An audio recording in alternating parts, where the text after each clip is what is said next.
Okay. Sir ஆடிபிளா இருக்கா? Check பண்ணுங்க. Clear. Okay sir. இப்போ வந்து லாஸ்ட் கிளாஸ் நேத்து மார்னிங் விட்டதோட கன்டினியூஷன் தான். லாஸ்ட்டா ப்ராப்ளம் பார்த்துருக்கோம். ஓகே. அதாவது டெல்டா வந்து கண்டுபிடிக்கிற மாரி ப்ராப்ளம் பார்த்துருக்கோம். 57.5 சென்டிமீட்டர்ல கிடைச்சிருக்கு. ஓகே. டெல்டாங்கிறது டோட்டலா நம்மளுடைய அ பயிரோட வளர்ச்சிக்கு தேவையான தண்ணியோட டெப்த் அளவு தான் டெல்டா. டியூட்டிங்கிறது அ பெர் செகண்டுக்கு 1 மீட்டர் கியூப் வாட்டர வச்சு எந்த அளவுக்கு அதான் குறிப்பிட்ட டிஸ்சார்ஜ் வாட்டர வச்சு எவ்வளவு ஏரியாவ நம்மளால இரிகேட் பண்ண முடியும். அதுவும் ஹெக்டர்ல சொல்லணும் ஏரியாவ. இரிகேட் பண்ண முடியும் அப்படின்னு பத்தி பேசுறது தான் டியூட்டி அப்படின்னு சொல்லுவோம். பிங்கிறது base period. First watering to last water. அப்ப ஒரு பயிர் வளர்ச்சி அடைஞ்சதுக்கு வளர ஆரம்பிச்சதுக்கு அப்புறம் ஃபர்ஸ்ட் குடுக்கக்கூடிய தண்ணீல ஆரம்பிச்சு பயிர் அறுவடைக்கு முன்பு ஹார்வெஸ்டிங் முன்னாடி பிஃபோர் ஹார்வெஸ்டிங் லாஸ்ட்டா குடுக்கக்கூடிய வாட்டரிங் வரை இருக்கக்கூடிய பீரியட் பிஎஸ் பீரியட். டோட்டலா பயிர் ஊடுனதுலேருந்து அறுவடை பண்ற வரை இருக்கக்கூடிய காலம் பயிர் வளர்ச்சி காலம். இல்ல கிராப் பீரியட் அப்படின்னு சொல்லுவாங்க. இதான் நேத்து எல்லாம் பார்த்திருக்கோம். சரி ஓகே. இப்ப டூட்டி அட் வேரியஸ் பிளேசஸ் அப்படின்னு சொல்லணும். இப்ப பொதுவா ஒரு டேம் இருக்கு. டேம்ல இருந்து தண்ணிய தொறந்து விடுறோம். அது வந்து எப்படி இருக்குன்னா, ஒரு ரிவர்ல வந்துகிட்டு இருக்கு. குறுக்க வந்து விஆர்ஆர் பேரேஜ் கட்டி மெயின் கனாலுக்குள்ள கொண்டு வரோம். மெயின் கனால்ல இருந்து பிரான்ச் கனாலுக்குள்ள வருது. பிரான்ச் கனால்ல இருந்து டிஸ்ட்ரிபியூட்டருக்குள்ள வருது. டிஸ்ட்ரிபியூட்டர்ல இருந்து மைனர்ன்னு வருது. மைனர்ல இருந்து மைனர் டிஸ்ட்ரிபியூட்டர்ல இருந்து ஃபீல்டுக்கு வருது. அப்ப பொதுவா ஆர்டர் வைஸ் கேட்பான். அப்ப ரிசர்வேர்லேருந்து தொறந்து விட்ட உடனே நம்மளுடைய மெயின் கேனாலுக்கு வருது. மெயின் கேனால்ல இருந்து பிரான்ச் கேனாலுக்கு பிரியுது.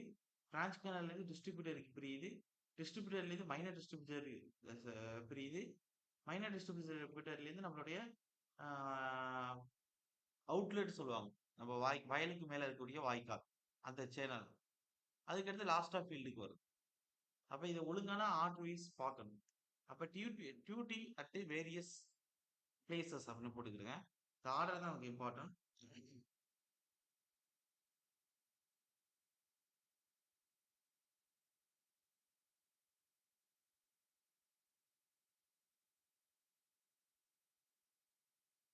Various places.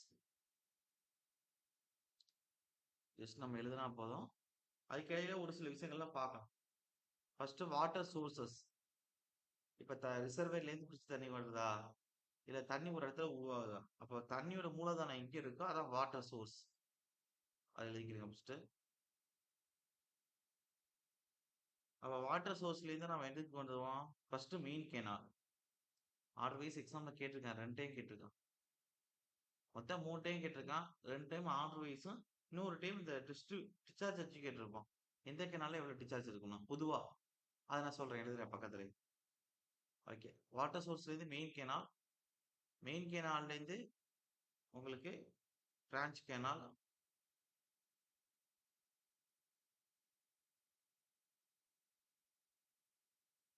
பிரான்ச் கேனால்ல இருந்து டிஸ்ட்ரிபியூட்டரி. மேஜர் டிஸ்ட்ரிபியூட்டரின்னு சொல்லுவாங்க. அதுதான் மேஜர் டிஸ்ட்ரிபியூட்டரி எழுதுவாங்க. டிஸ்ட்ரிபியூட்டரி. அதுக்கடுத்து மைனர் டிஸ்ட்ரிபியூட்டர்னு சொல்லுவாங்க. அதான் மைனர் அப்படின்னு எழுதுவாங்க.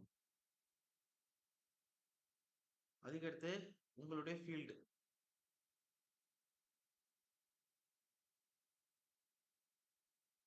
இதான் உங்களோட வயல் இருக்கு அப்படின்னா அதான் ஃபீல்டுன்னு சொல்லுவாங்க. உங்க வயலை ரீச் பண்றதுக்கு முன்னாடி ஹெட் ஆஃப் வாட்டர் கோர்ஸ்னு சொல்லுவாங்க. இல்ல வாட்டர் கோர்ஸ்னு சொல்லுவாங்க. அதோட தலைப்பகுதி, தலைவாய்க்கால். வாட்டர் கோர்ஸ் அல்ல ஹெட் ஆஃப் வாட்டர் கோர்ஸ். இல்ல ஃபீல்டு சேனல். இந்த ஆர்டர் வைஸ்ல இப்படிதான் அது ஃபீல்டு சேனல்னா உங்களுடைய வயல். ஓகே. அப்ப இதுல எக்ஸாம்பிள் எப்படி கேட்டிருக்காங்கன்னா மெயின் கேனால்ல இருந்து பிரான்ச் கேனால், பிரான்ச் கேனால்ல இருந்து டிஸ்ட்ரிபியூட்டரி, டிஸ்ட்ரிபியூட்டர்ல இருந்து ஃபீல்டு. இந்த ஆர்டர்லாம் கேட்டிருக்கான். மெயின் கேனால்ல இருந்து பிரான்ச், பிரான்ச்ல இருந்து மைனர், மைனர்ல இருந்து ஃபீல்டு. அந்த ஆர்டர்லாம் கேட்டிருக்கான். அவன் எப்படி வேணுமாலும் கேட்கலாம். பொதுவான ஆர்டர் எப்படின்னா, எங்க தண்ணி உள்ள மூலதனம் கிடைக்குதோ, அதுல இருந்து மெயின் கேனால் பிரிச்சு கொண்டு வரோம். மெயின் கேனால்ல இருந்து பிரான்ச் கேனால் கொண்டு வரோம். பிரான்ச் கேனால்ல இருந்து டிஸ்ட்ரிபியூட்டரி கேனாலுக்கு கொண்டு வரோம். மேஜர் டிஸ்ட்ரிபியூட்டரிக்கு. மேஜர் டிஸ்ட்ரிபியூட்டர்லேருந்து மைனர் டிஸ்ட்ரிபியூட்டரி, மைனர் டிஸ்ட்ரிபியூட்டர்லேருந்து head of the water course, head of the water கோர்ஸ்லேருந்து ஒவ்வொரு ஃபீல்டுக்கும் கொண்டு போறோம். இதுதான் ஆர்டர் வைஸ். நீங்க பொதுவான ஆர்டர பார்த்துக்கிட்டீங்கன்னா, அவன் எப்படி கேட்டாலும் நீங்க எழுதிக்கலாம். அப்ப இதுல டிஸ்சார்ஜ் வச்சு கேட்டிருக்கான்.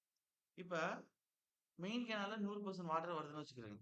அது பிரான்ச் கேனலுக்கு கொண்டு வரும்போது டிஸ்சார்ஜ் எப்படி சார் இருக்கும் அப்படின்னா, டிஸ்சார்ஜ் கிரேட்டர் தென் 30 இருக்கும். பிராக்கெட்ல எழுதிக்கிறேங்க. கேட்பான்.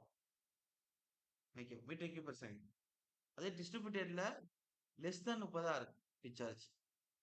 லெஸ் தென் 30 இருக்கு. அதே மைனர்ல டிஸ்சார்ஜ் வந்து லெஸ் தென் 2.5 இருக்கு. அதே வாட்டர் கோர்ஸ் ஆர் ஃபீல்டு சேனல்ல டிஸ்சார்ஜ் வந்து லெஸ் தென் 0.5 இருக்கு.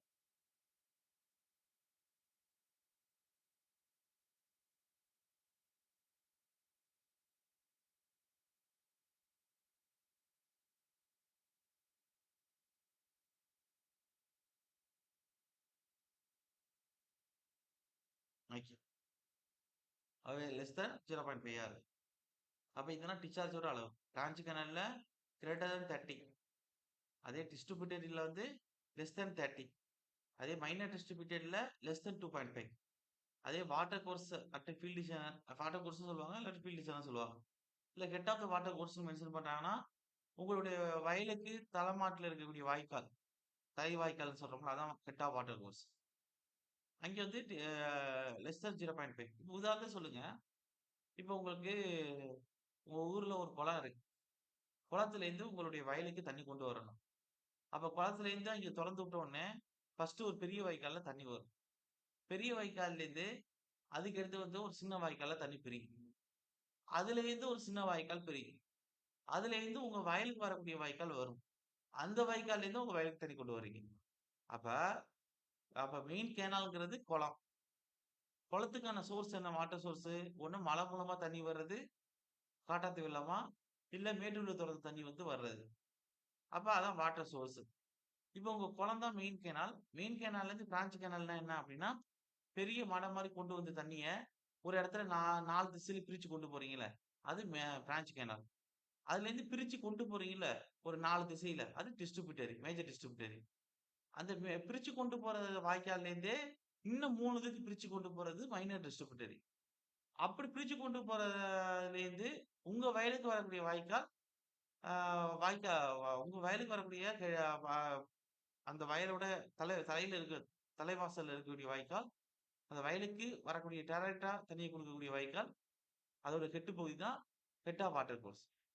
அதுக்கடுத்து உங்க வயல் தான் ஃபீல்டு. அப்ப மேல குளத்துல அந்த லேக்லேருந்து தொறந்து விடக்கூடிய தண்ணி அதிக அளவுல டிஸ்சார்ஜ்ல வெளில வரும். அப்ப டிஸ்சார்ஜ் கிட்டத்தட்ட 30. அதே அந்த பிரான்ச் கேனல்லேருந்து ஒரு 10ஆ பிரியுது பாருங்க. அதுக்கப்புறம் டிஸ்சார்ஜ் குறைஞ்சிரும். அப்ப வந்து மெயின் கேனல்லேருந்து பிரான்ச் கேனலுக்கு வந்து கிரேட்டர் தென் 30. பிரான்ச் கேனல்லேருந்து ஒரு 10ஆ பிரியும்போது டிஸ்ட்ரிபியூட்டர்ல ஒவ்வொன்லயும் கொஞ்சம் கொஞ்சமா குறையுதுல்ல 30ங்கிறது. அப்ப லெஸ் தென் 30. அப்ப ஆல்ரெடி பிரிச்சு கொண்டு போற ஆல்ரெடி பிரான்ச் கேனல்ல 10ஆ பிரிச்சாச்சு. 10 வாய்க்காலா. இப்ப அந்த 10 வாய்க்கால்ல ஒரு வாய்க்கால் எடுத்து நீங்க இன்னும் 3 வாய்க்காலா பிரிச்சீங்கன்னா டிஸ்சார்ஜ் எப்படி இருக்கும்?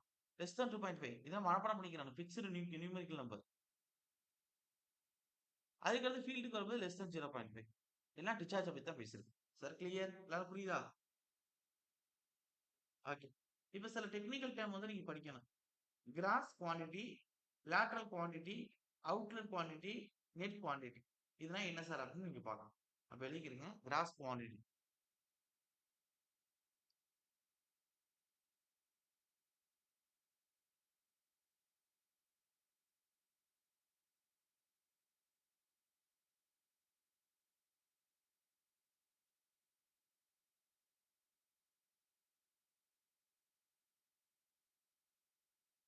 கிராஸ் குவான்டிட்டிய பொறுத்தவரை duty at the head of main canal. Duty at the உங்களோட ஹெட் ஆஃப் மெயின் கேனாலோட ஹெட்ல இருக்கக்கூடிய டியூட்டி. அந்த வாட்டர வச்சு எந்த அளவுக்கு ஏரியா இண்டிகேட் பண்ண முடியும் இங்க ஹெக்டர்ல அப்படின்னு பேசுறது தான் கிராஸ் குவான்டிட்டி. அப்ப duty at the head of main canal.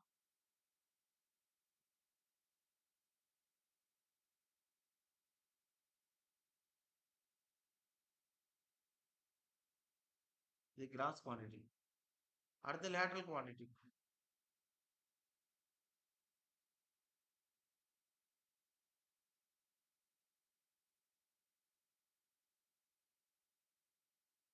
Lateral குவாண்டிட்டினா அதே duty at the head of branch.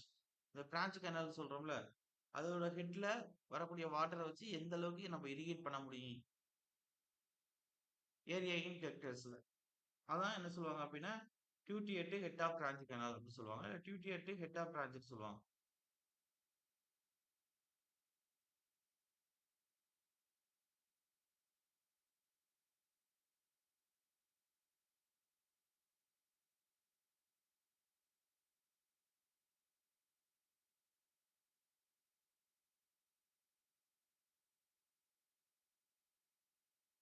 அதுக்கடுத்து அவுட்லெட் குவாண்டிட்டின்னு போடுங்க.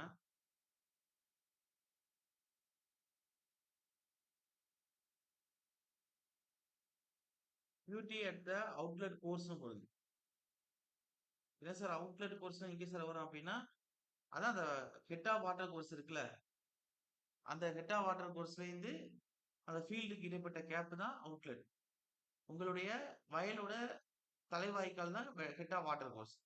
அதுலேருந்து உங்க வயலுக்கு வரக்கூடிய உள்ள வயலுக்கு வர்ற வரைக்கும் வரக்கூடிய கொஞ்சம் தூரம் அதான் என்ன சொல்லுவாங்கன்னா அவுட்லெட். அதாவது வர்ற தண்ணியை உங்க வயலுக்கு திறந்துட போறீங்க. அந்த திறந்துடக்கூடிய பகுதி தான் அவுட்லெட் சொல்லுவாங்க.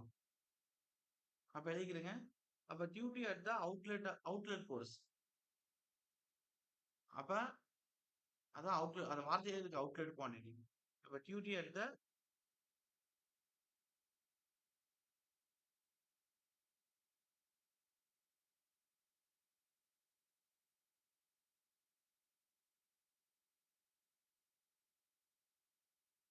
Outlet course.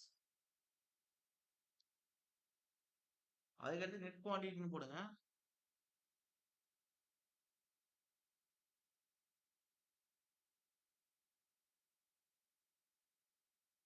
Duty at the head of field.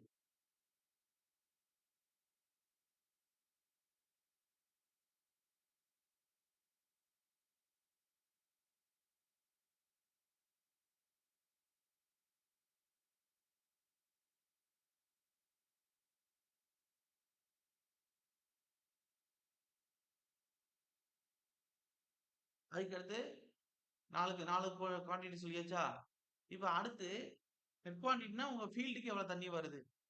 அந்த தண்ணியை வச்சு எவ்வளவு வந்து உங்க ஃபீல்ட்ல இரிகேட் பண்ண முடியும் அப்படின்னு பேசுறது நெட் குவாண்டிட்டி. அவுட்லெட் குவாண்டிட்டி அவுட்ல இருக்கக்கூடிய டியூட்டியோட அளவு. Lateral quantity branch canal. Cross quantity main canal. That's all. இப்ப அவுட்லெட் டிஸ்சார்ஜ் ஃபேக்டர்னு ஒரு வார்த்தை இருக்கு. அப்படின்னா என்ன சார் அப்படின்னா the duty at the head of water course இல்ல outlet of minor. Head of water course சொல்லலாம் இல்ல அவுட்லெட் சொல்லலாம். ரெண்டுலயும் ஒரே மாதிரியான வாட்டர் தான் வரப்போகுது. அப்ப அதுதான் அவுட்லெட் டிஸ்சார்ஜ் ஃபேக்டர்னு சொல்லுவாங்க. என்னோட கீழே எழுதிக்கிறேன். இப்படி ஒரு சும்மா போட்டு the duty at the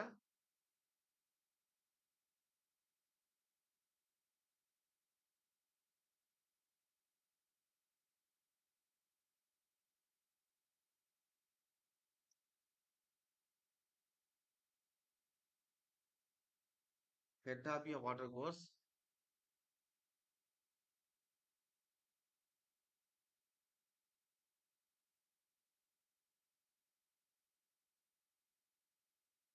or outlet of minus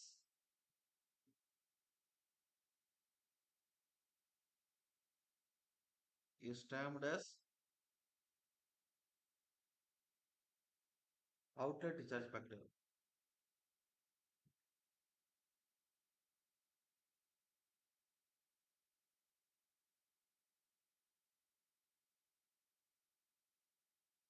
Okay.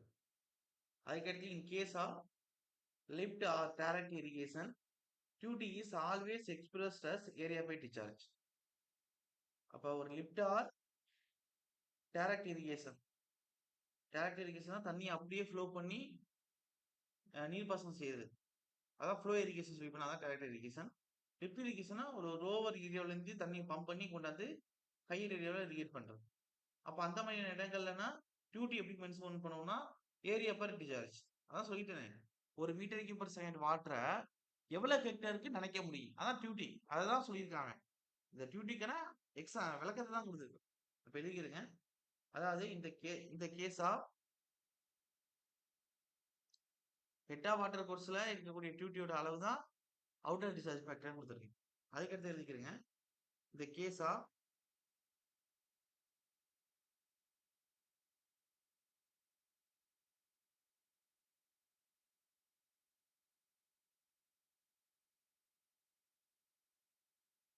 Lift or direct irrigation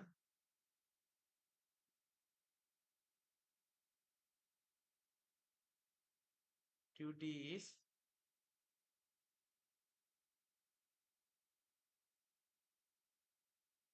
always expressed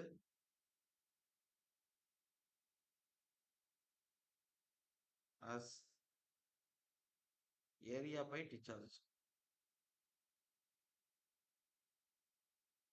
area in hectare, டிஸ்சார்ஜ்ங்கிறது உங்களுக்கு தெரியும், மீட்டர் கியூப் பர் செகண்ட். அப்ப எக்ஸாம்பிளுக்கு மீட்டர் கியூப் பர் செகண்ட் எப்படி எழுதலாம், கியூமெக்ஸ்னு எழுதலாமா? எக்ஸாம்பிளுக்கு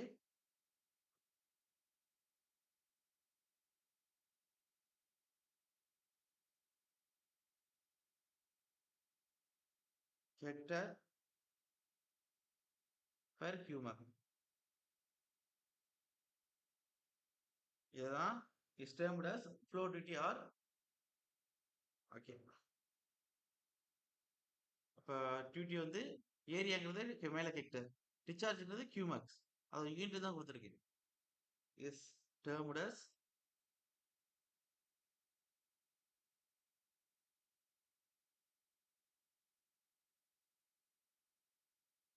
ஃப்ளோ டியூட்டி. அவ்வளவுதான், இது கேட்டிருக்கான். அதுக்கடுத்து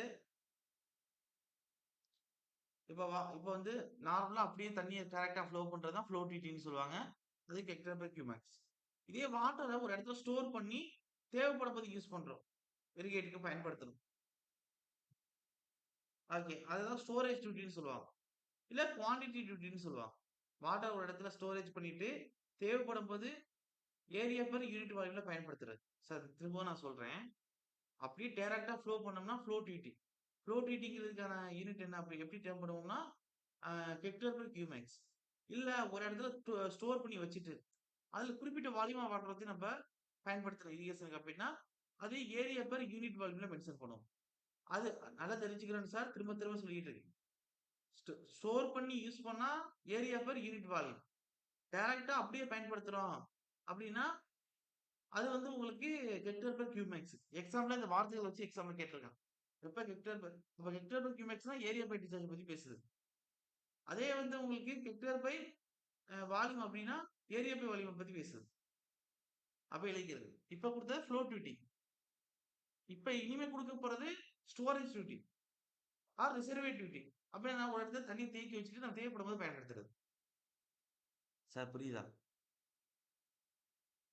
ஓகே, இது எல்லாமே எக்ஸாம் பாயிண்ட் ஆஃப் வியூ. இந்த ஆர்கிடெக்சர் நடத்திட்டு இருக்கும்போது நீங்க வேணா அசால்ட்டா இருக்கலாம், ஏன்னா அது இனிமே உள்ள சிலபஸ். உங்களுக்கு புதுசு மாதிரி தான் எல்லாருக்கும் புதுசு, அவங்கன்னா இனிமே தான் படிக்கணும். ஆனா அந்த இரிகேஷன்னா ஆல்ரெடி பழம் தின்னு குட்டையை போட்டதுன்னு ஒரு பழமொழி சொல்லுவாங்களா, அது மாதிரி உள்ள சப்ஜெக்ட் இதுனா. உங்களுக்கு முன்னாடியே அவ்வளவு பேரு இதை 100 டைம் ரிவிஷன் பண்ணிட்டு போஸ்டிங் வாங்காம வெயிட் பண்ணிட்டு இருக்காங்க. இந்த டைம் போயிடலாம். அப்ப நீங்க எந்த அளவுக்கு இதுக்குன்னா முக்கியத்துவம் கொடுக்கணும்னு நீங்க பாத்துக்கிட்டு இருக்கணும். அப்ப இதெல்லாம் வந்து மெயினா இருக்கக்கூடிய சப்ஜெக்ட். இது வந்து சும்மா நம்ம அங்க படிக்கிற மாதிரி எக்ஸ்ட்ரா படிக்கிறோம்னா இல்ல, இது நம்ம ஏஐக்கு மஸ்ட் இருக்கக்கூடிய காலங்காலம் படிக்கக்கூடிய ஒரு சப்ஜெக்ட். அப்படி நினைச்சு படிக்கணும், இதெல்லாம் கவனக்குறைவா விட்டுறக்கூடாது. சரி, ஓகே, அப்ப எழுதிக்கிறேங்க.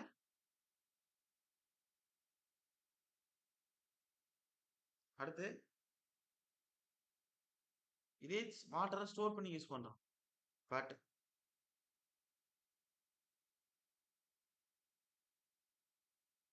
when case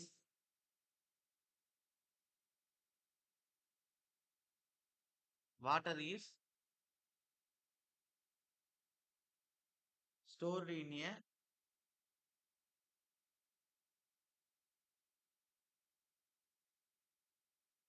storage reservoir,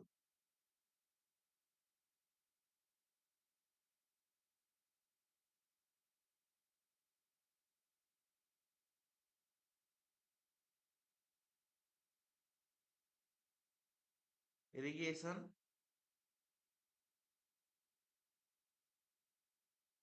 duty is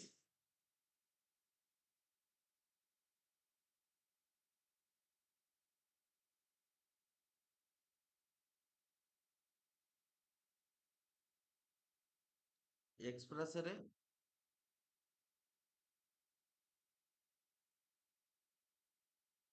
in term of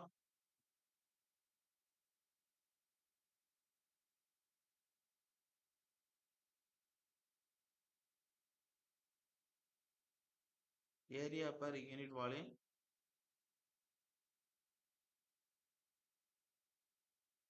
unit volume of water,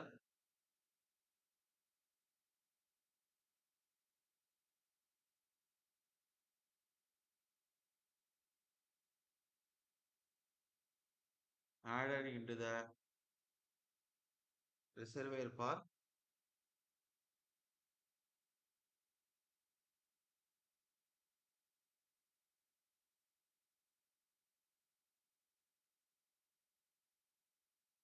irrigation. Okay. Again, this type of duty is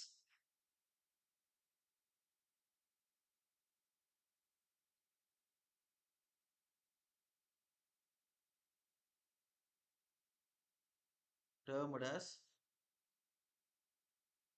storage duty or quantity duty. This type of duty is termed as எப்படி சொல்லலாம்? Storage டியூட்டின்னு சொல்லலாம் R quantity duty.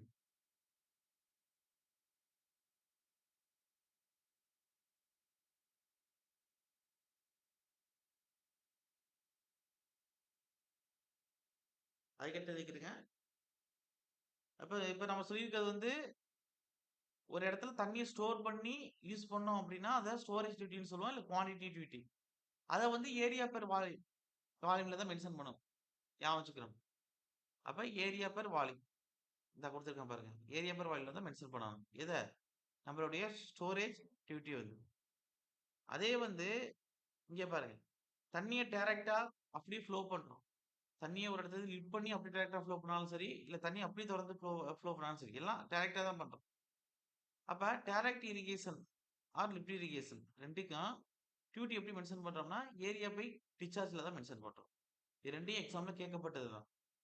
அப்ப area by டிஸ்சார்ஜ்னா மேல area hectare, கீழே discharge கியூமேக்ஸ் அப்படிங்கிற மாதிரி கொடுத்துருக்காங்க.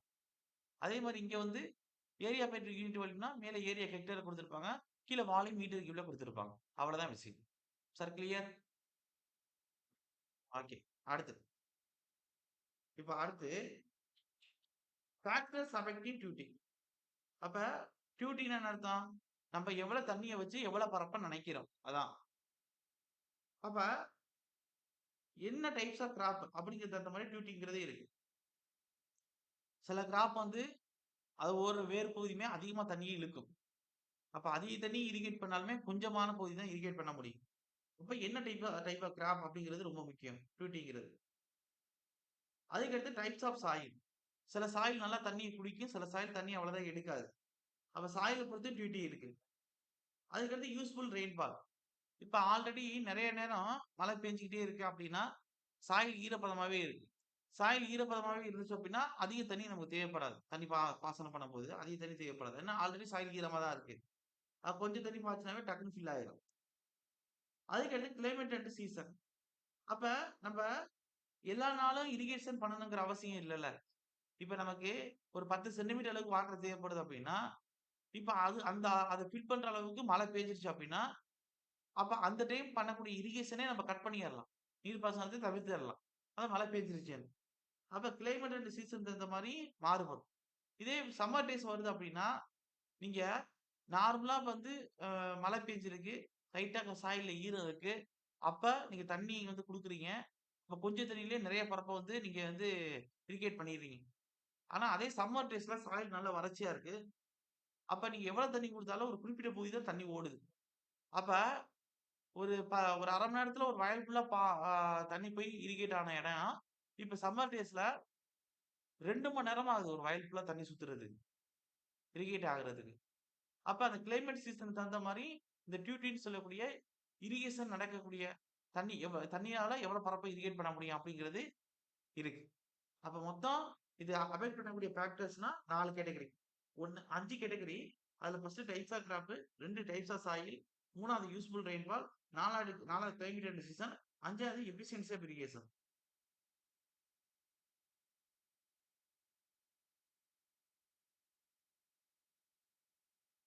அப்ப அந்த எஃபிஷியன்சி இரிகேஷன் தான் மேல சொன்னது.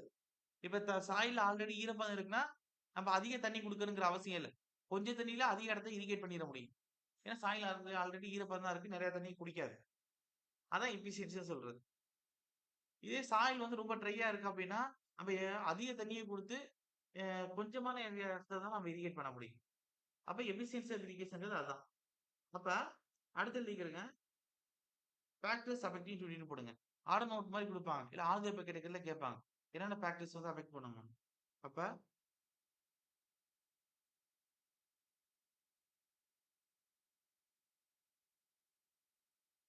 Factors affecting duty.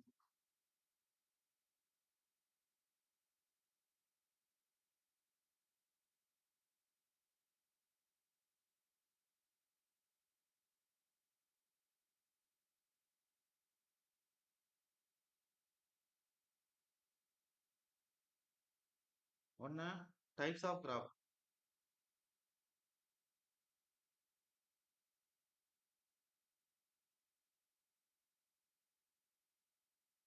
இன்னொன்னு types of soil.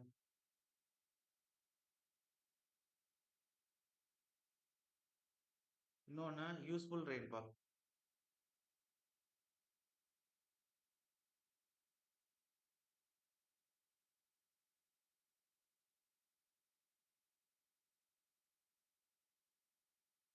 Fourth one climate and season.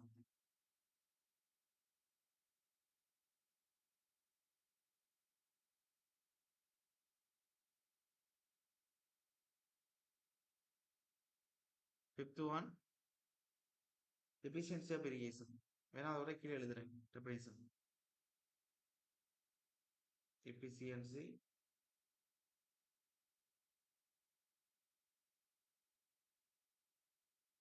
Irrigation. இது எல்லாமே ஃபேக்டர்ஸ் அஃபெக்டிங் டியூட்டி. அப்ப இந்த எஃபிஷியன்சி இரிகேஷன்னா வேணா கீழ எழுதிக்கிறேங்க.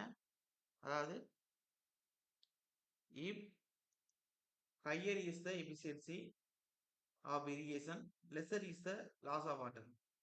அப்ப இரிகேஷனோட எஃபிஷியன்சி அதிகமா இருக்குன்னா, தண்ணி அதிகமா வேஸ்ட் ஆகல. கொஞ்சம் தண்ணி வச்சு மோர் ஏரியாவை நம்மளால இரிகேட் பண்ண முடியுது. அதனாலதான் நீர்ப்பாசனம் எஃபிஷியன்சியா இருக்கு அப்படின்னு அர்த்தம். திறன்பட இருக்கு அப்படின்னு அர்த்தம் தமிழ்ல. நீர்ப்பாசனம் திறன்பட இருக்கு.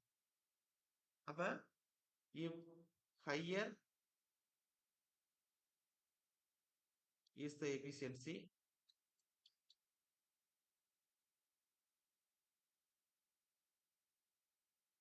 அப்ப எஃபிஷியன்சி ஹையரா இருக்கு அப்படின்னா higher எஃபிஷியன் if higher is the efficiency of irrigation, lesser is the loss of water. Of irrigation,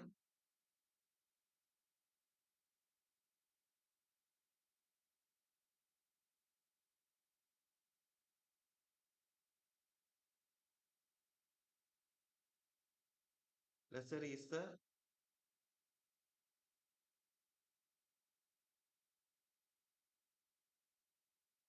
loss of water, more is the availability of water for irrigation.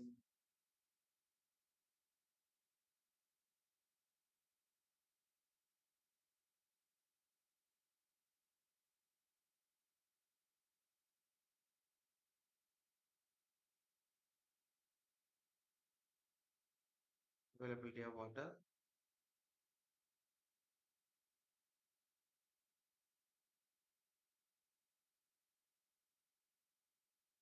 for irrigation. That result is higher duty. அப்ப என்ன சொல்றாங்க? அதாவது உங்களுக்கு higher efficiency இருக்கு. Higher efficiency of irrigation இருக்கு அப்படின்னா loss of water லெஸரா இருக்கும். அப்ப more is the availability of water for irrigation.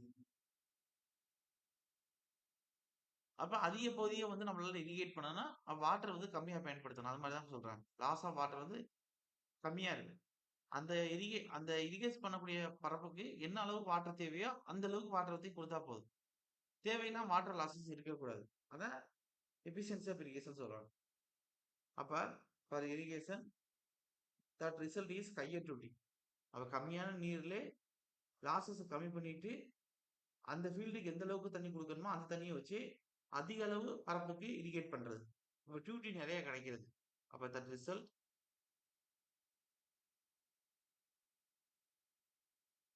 In higher duty.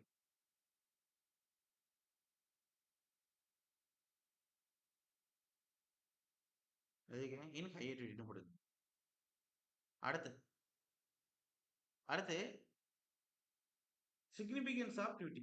Just ஒரு பார்முலா இன்ட்ரோடியூஸ் பண்றேன்.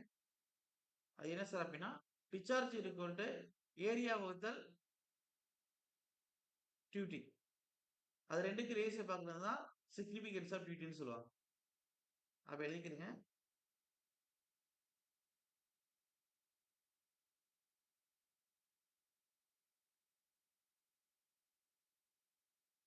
Significance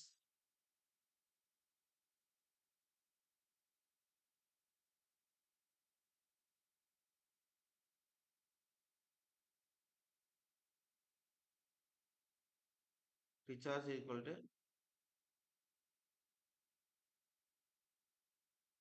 area by duty. அப்ப ஏரியா மேல ஹெக்டர், கீழே வந்து டியூட்டிங்கிறது உங்களுக்கு தெரியும், hectare per கியூபர்.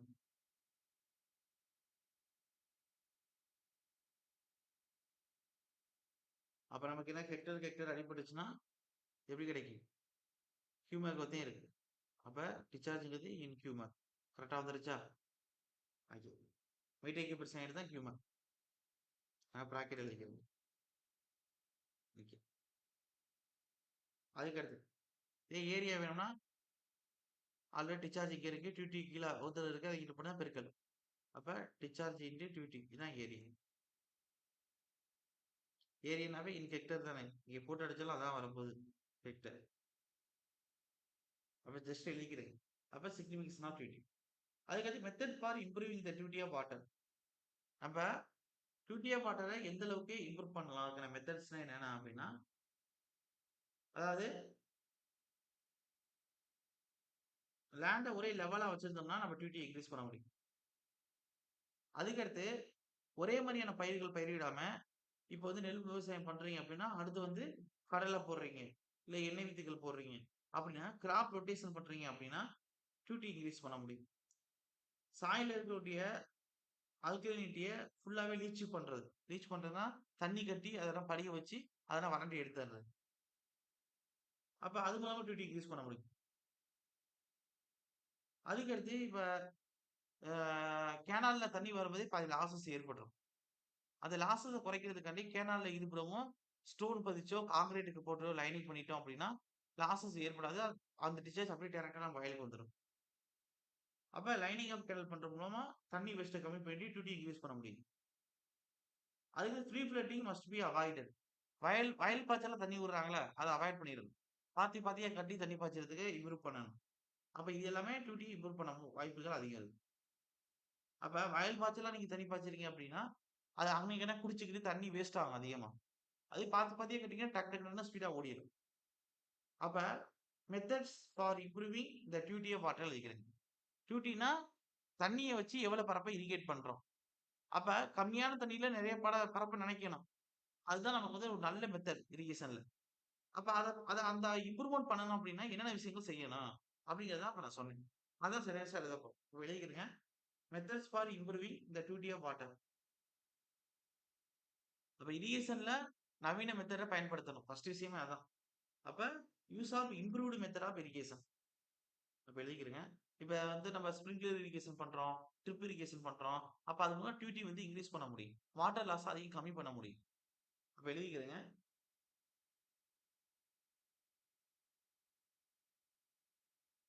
Methods for improving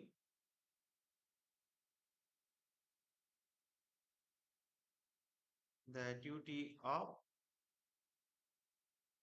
water. Okay. First use of improved method of irrigation. Sprinkler, drip இது மாதிரி நவீன முறையில இரிகேஷன் பயன்படுத்தணும். ஃபர்ஸ்ட் விஷயம் பாயிண்ட் பாயிண்டா தான் எழுதணும். ஒண்ணுன்னு போட்டுக்கிறது. ஃபர்ஸ்ட் என்ன செய்யணும் அப்படின்னா யூஸ் ஆஃப்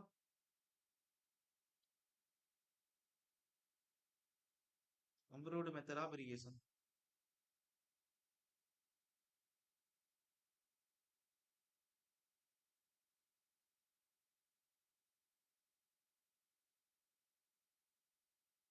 அடுத்து ரெண்டாவது land to be used must be leveled as far as possible. Land ஒரே லெவலா வச்சு நம்ம இரிகேட் பண்றோம் அப்படின்னா கம்மியான வாட்டர்ல அதே போது இரிகேட் பண்ண முடியும். டியூட்டி இன்க்ரீஸ் பண்ண முடியும். அப்ப land to be used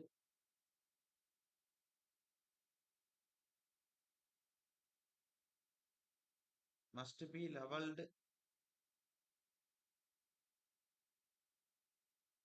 as far as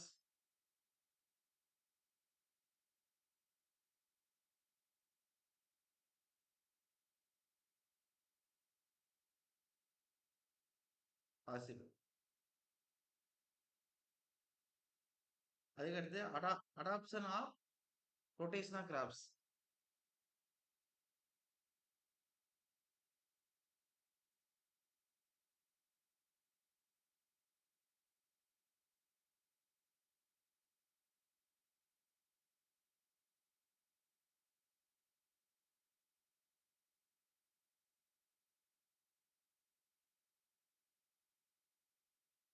அதுக்கடுத்து alkaline soil should be properly லீச்டு.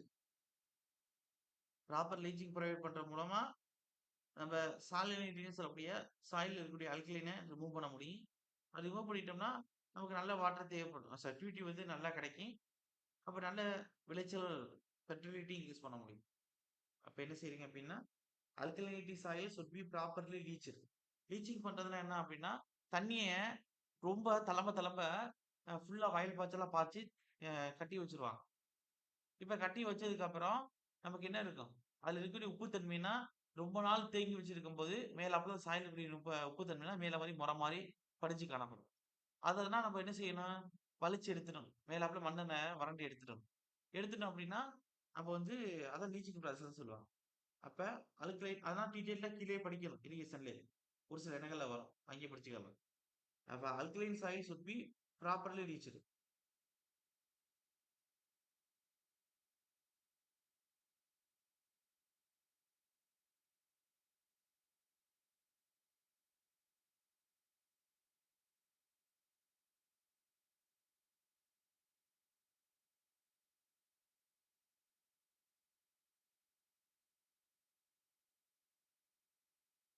அதுக்கடுத்து பை லைனிங் கேனால்ஸ்.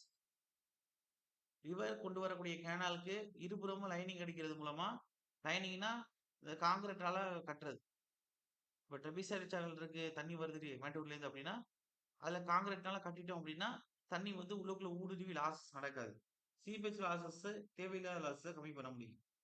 அப்ப பை லைனிங் கேனால்.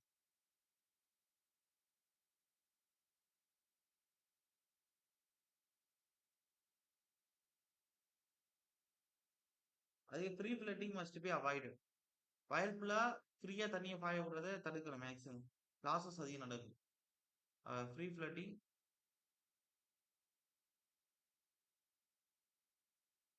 அதுக்காக தான் ட்ரிப் இரிகேஷன், ஸ்ப்ரிங்க்லர் இரிகேஷனா பயன்படுத்தணும்னு சொல்றாங்க. Free flooding must B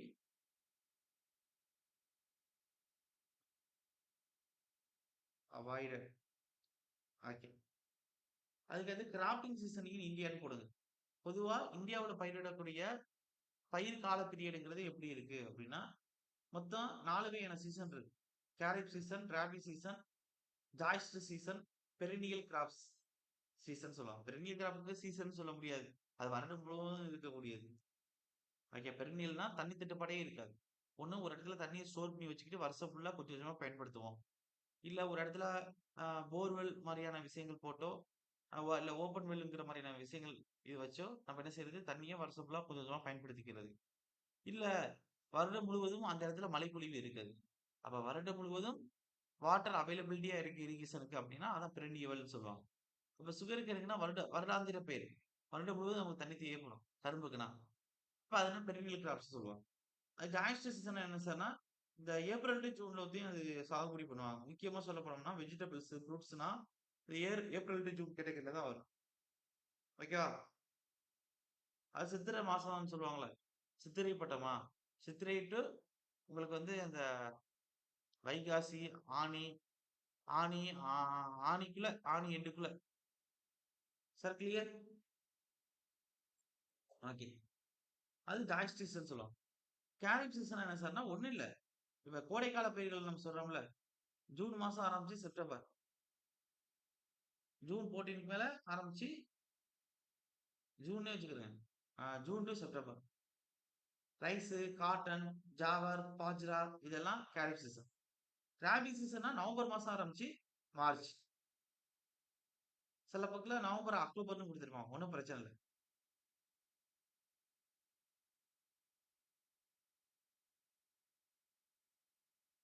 okay. அப்ப எழுதிக்கிறங்க. மாசம் மனப்பாடம் பண்ணணுமா சார்னா, மனப்பாடம் பண்ண வேண்டியது தான். வேற வழி இல்ல. ஏன்னா எக்ஸாம்ல கேட்கப்பட்ட கொஸ்டின், கேட்ட கொஸ்டின்ஸ் ஆல்ரெடி. அப்ப எழுதிக்கிறங்க. என்ன ஹெட்டிங் போடுறீங்க அப்டின்னா, cropping season in India.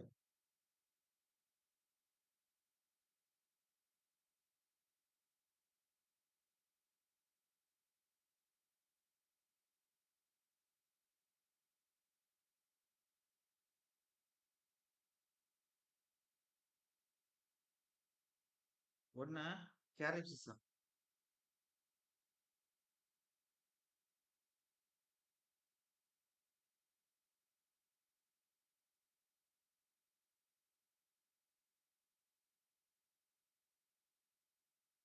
June மாசம் ஆரம்பிச்சு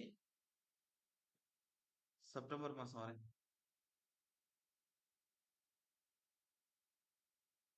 கரெக்ட்டா சம்மர், கோடைக்காலம் பயிர்கள். எக்ஸாம்பிள் முக்கியம், மாசம் முக்கியம். எல்லாமே முக்கியம். கேரட் சீசன்ங்கிறது ஜூன் டூ செப்டம்பர்ங்கிறது முக்கியம். சம்மர். இது எஸ்.ஜே. சூர்யான்னு சொல்லுவாங்கல்ல. ஒரு ஆக்டர் இருப்பார்ல. அவர ஞாபகம் வச்சுக்கிருங்க. அப்ப ஜூன் 1 வரேன்னா, செப்டம்பர் 2 வரேன்னா சம்மர். அப்ப இது கோடைக்கால பயிர். ராபிங்கிறது வின்டர் குளிர்கால பயிர். குளிர்காலம்னா மார்கழி மாசம்.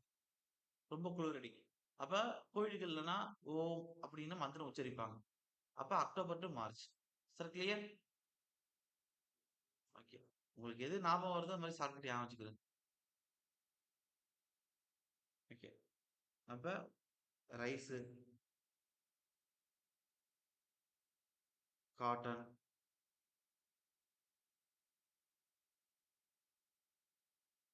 ஜாவா, பஜ்ரா. இது கேரட் சீசன். கோடைக்கால பயிர்கள். அடுத்து ராபி சீசன்.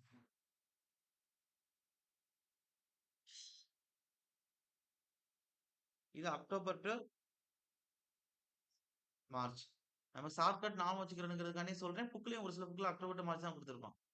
இப்படி இல்லாம அக்டோபருக்கு அடுத்து நவம்பர் குடுத்தாலும் நீங்க எடுத்துக்கலாம். மார்ச் பிக்ஸ்டா இருக்கும்.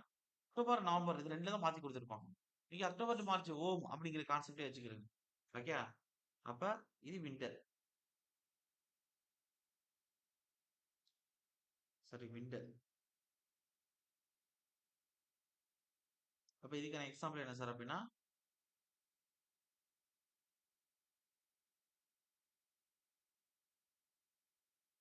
வீட்டு,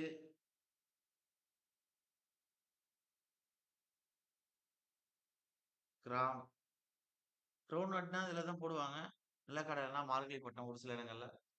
அது இடத்த பொறுத்து. இந்த தஞ்சாவூர் ரீஜியன்னா மேக்ஸிமம் தஞ்சாவூர், புதுக்கோட்டை, கரூர் இந்த மாரி இடங்கள்லனா ஐ திங்க் மார்கழிப்பட்டம் தான் போடுவாங்கன்னு நெனைக்கிறேன். கரூரோட சித்திரை பட்டம் போடுறதுக்கான வாய்ப்பு இருக்கு. சேலம் அந்த சைடுனா.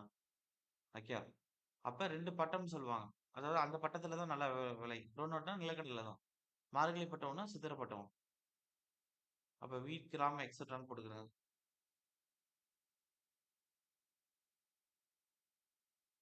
அடுத்து ஜா ஜாயின்ட் சீசன். இதெல்லாம் அந்த அளவுக்கு கிராப் சுத்தியும் பார்த்துக்கிடுங்க. மாசம் ஏதாவது மாசம் நம்ம ஓரளவு பழக்கப்பட்டிருந்தீங்கன்னா உங்களுக்கு தெரியும். ஏப்ரல், ஜூன் அது சித்திரைக்கு மேல தான் நல்ல பழங்கள்லாம் கிடைக்கும். அப்ப வெஜிடபிள்ஸ், ஃப்ரூட்ஸ்னா சாய்ஸ் சீசன்.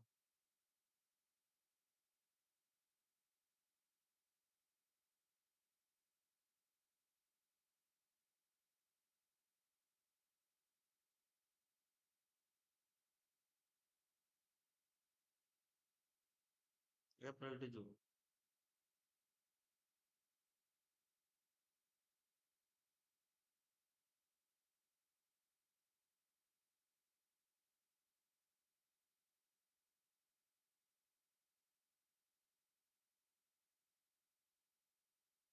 ஃப்ரூட்ஸ்,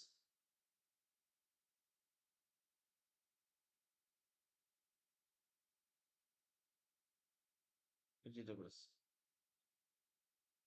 ஃப்ரூட்ஸ், வெஜிடபிள்ஸ்லாம் வச்சு பார்ட்டி கொண்டாடுறாங்க அப்படின்னா, அங்க வந்து மியூசிக் போடக்கூடியவர் தான் ஏஜி. அப்படின்னு ஞாபகம் வச்சுக்கிது. ஓகே. மாசம் ஞாபகம் வச்சுக்கிறோம். சரி ஓகே. அடுத்து பெரினியல் கிராப்ஸ். நமக்கு தண்ணி சப்ளை வருடம் முழுவதும் இருக்கணும். அது ஸ்டோரேஜ் பண்ணி யூஸ் பண்றீங்களோ, இல்ல டியூப்வெல் அண்ட் ஓப்பன் வெல் போடுறீங்களோ, இல்ல கன்டினியூஸா மழை பெஞ்சுக்கிட்டே இருக்கோ, மொத்தம் வருடம் முழுவதும் தண்ணி சப்ளை இருக்கணும். அப்ப அதான் பெரினியல் சீசன் சொல்லுவாங்க. அது மூலம் வரக்கூடிய கிராப்ஸ் தான் perennial crops. Perennial crops. Example போதும். அதான் வருடம் முழுவதும் சொல்லியாச்சு. ஜனவரி டு டிசம்பர் வரை ஃபுல்லாவே.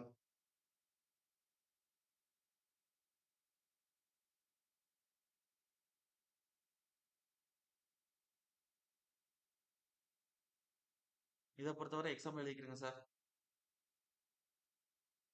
Sugar cane.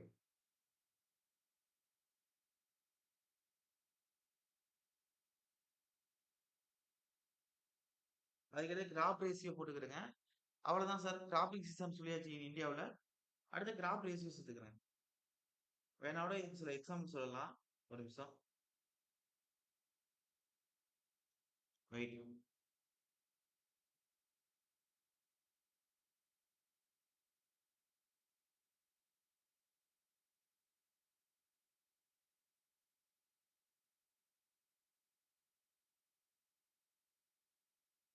ஓகே எழுதிக்கிறேங்க. என்ன செய்றீங்க அப்படின்னா, இங்க ரைஸு, காட்டன், ஜாவர், பஜ்ரா, இங்க ராபிக்கு வந்து வீட்டு, கிராம் குடுத்துருக்கேனா, பார்லி எழுதிக்கிறேங்க.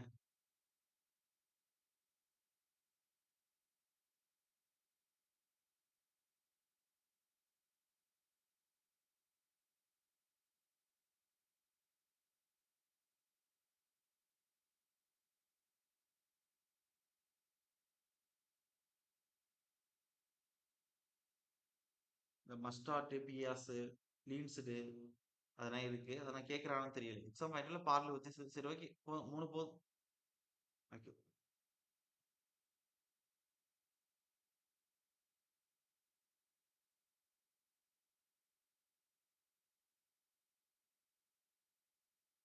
ஓகே.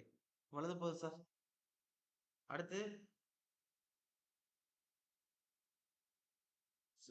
ஜஸ்ட் தெரிஞ்சுக்கிறங்க. அதான் பெரினியல் கிராப்ஸ் வந்து கோகோனட்டும் வரும்.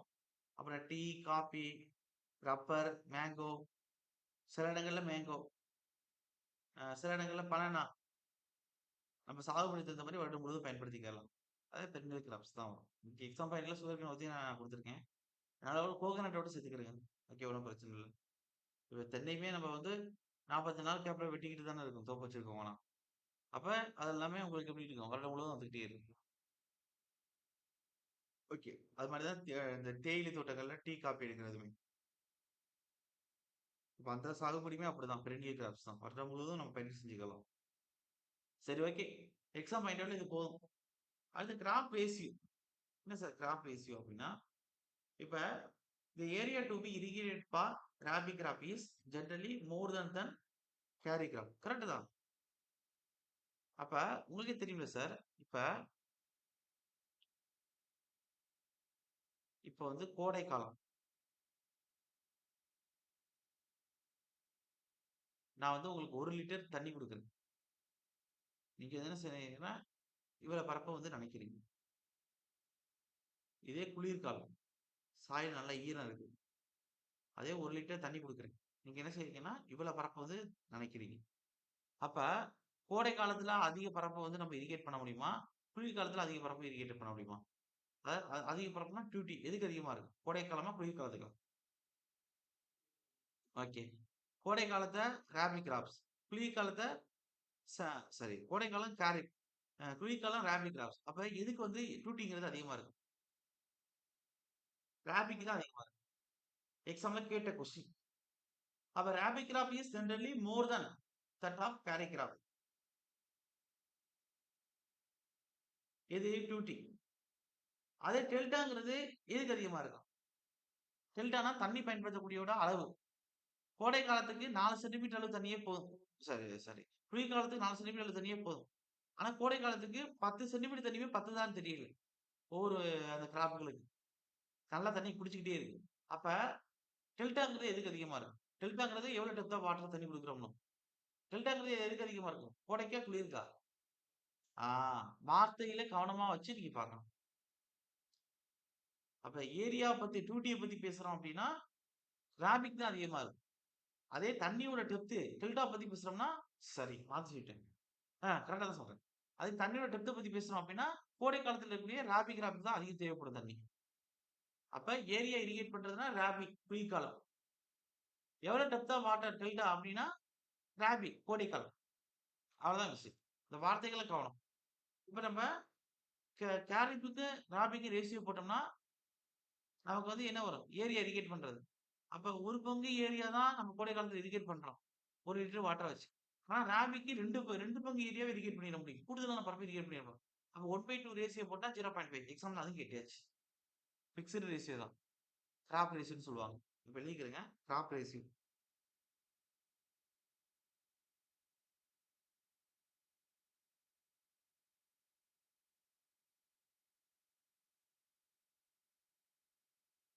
இன் இனிஷியல் ஸ்டேஜ் இல்லாட்டி the area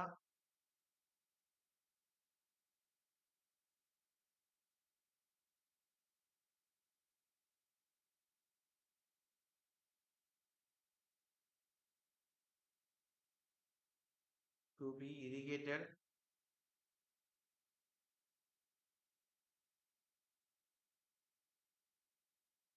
for rabi crop is generally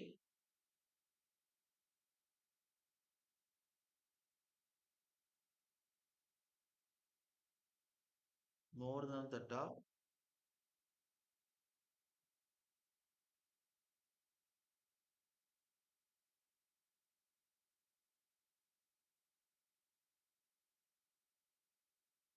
carrot crop. அப்ப இந்த area to be irrigated for rabi crop வந்து is generally more than that of kharif crop. அப்ப ஏரியானா 2T தான். அப்ப ஏரியா இரிகேட் பண்றது ராபி கிராப்புக்கு தான் கேரி கிராப்போட மோர் தெனா இருக்கும். அதுக்கடுத்து அஸ் டெல்டா. டெல்டாங்கிறது எதுக்கு அதிகமா இருக்கும்? Delta for kharif crop is more. டெல்டான்னு சொல்லிட்டோம்னா கேரி கிராப் தான் மோர். அதிக தண்ணி வந்து யாருக்கு தேவைப்படும்? கேரி கிராப்க்கு தான். அப்ப டெல்டாங்கிறது வாட்டர் டெப்த் தான். அப்ப கிராப் இஸ் மோர். 2யும் கவனமா ஏரியாவா? டெல்டாவா? அப்படிங்கிறது கவனம். அப்ப 2க்கு ரேஷியோ கொடுங்க. அப்ப ஏரியா ஆஃப் கேரிப் கிராப்.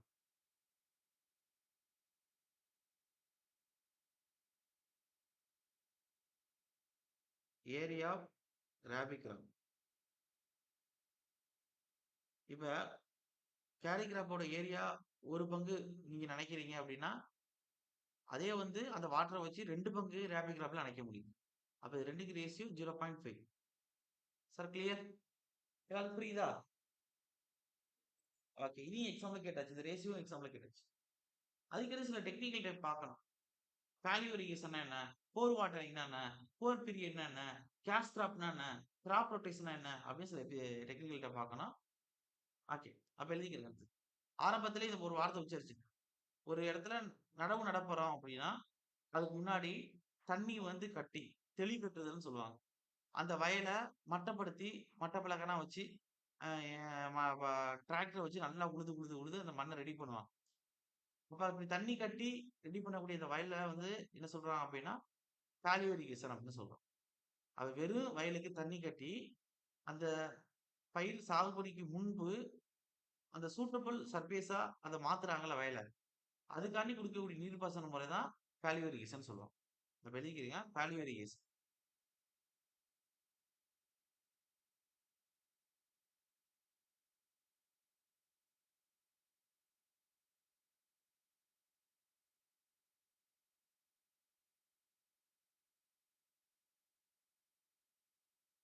அப்ப இன் initial stage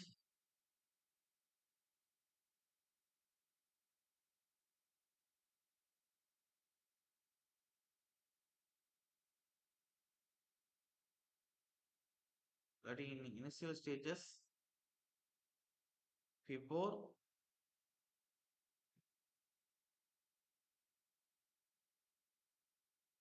the crop is sown. பயிர் சாகுபடி வளர்றதுக்கு முன்னாடியே இனிஷியல் ஸ்டேஜ்ல என்ன செய்யணும்? the field is very dry. உங்களுடைய ஃபீல்டு ரொம்ப ட்ரையா இருக்கு. அதனால என்ன செய்யணும் அப்படின்னா, தண்ணி பாய்ச்சி அத பயிர் சாகுபடிக்கு உகந்த நிலமா மாத்துறோம். அப்படி ரெடி பண்ணக்கூடிய அந்த அந்த வாட்டர் தான் பல்யூரிகேஷன். நீர்ப்பாசனம் தான் பல்யூரிகேஷன். So the field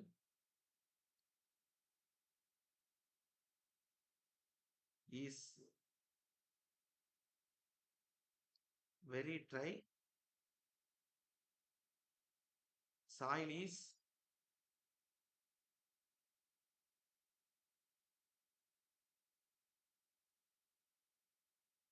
மாய்ச்சர்டு with water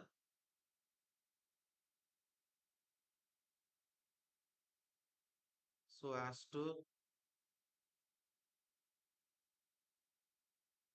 help in the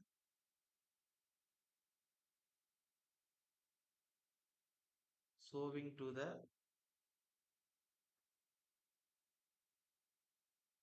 to the crop. It is termed as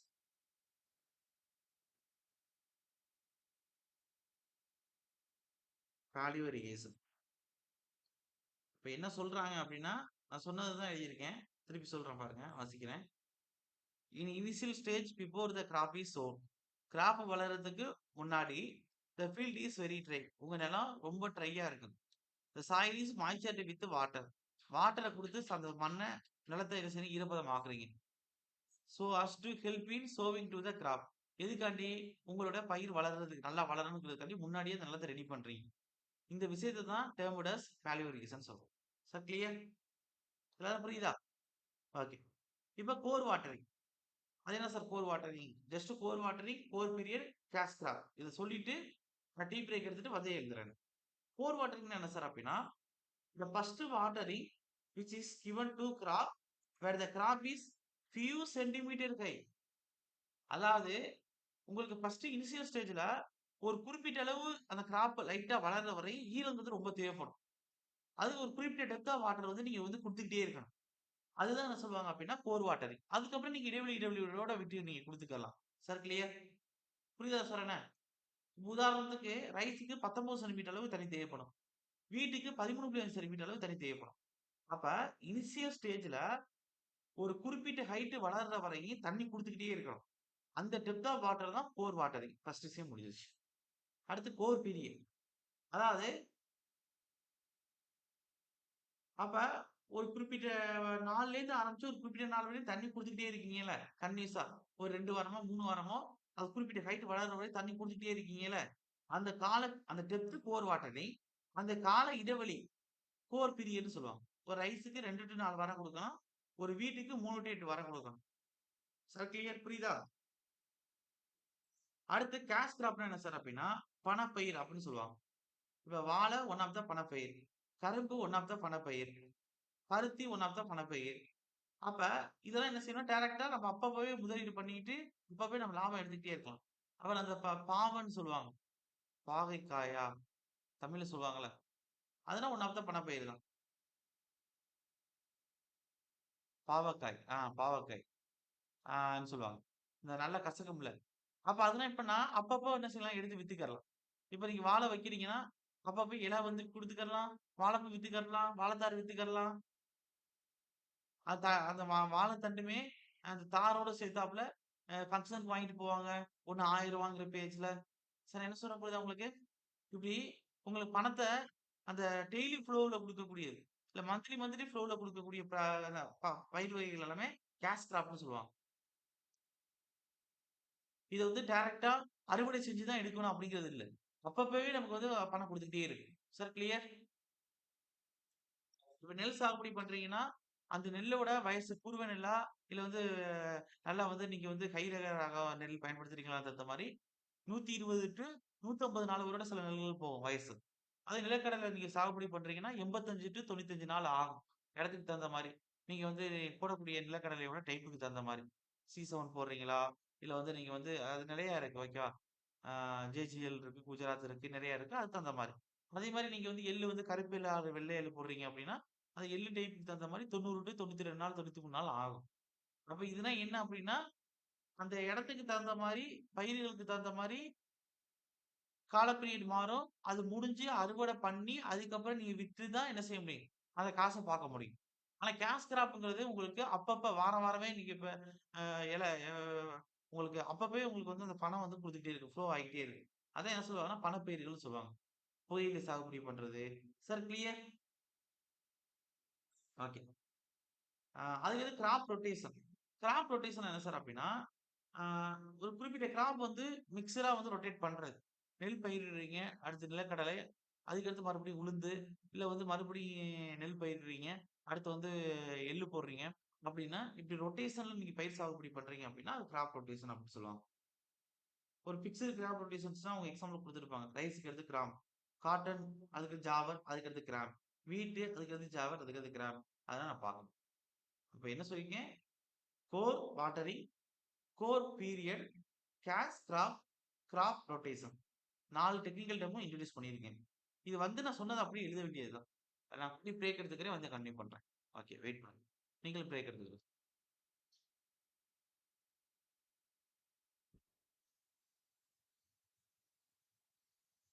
okay sir.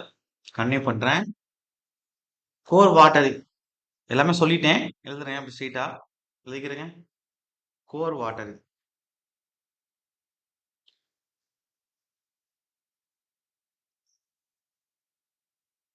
The first watering which is given to a crop when the crop is few centimeter high.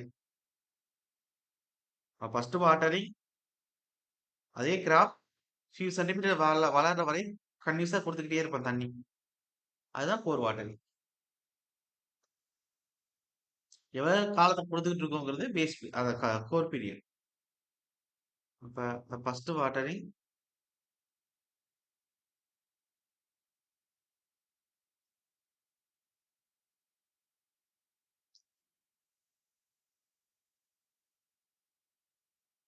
which is given to a crop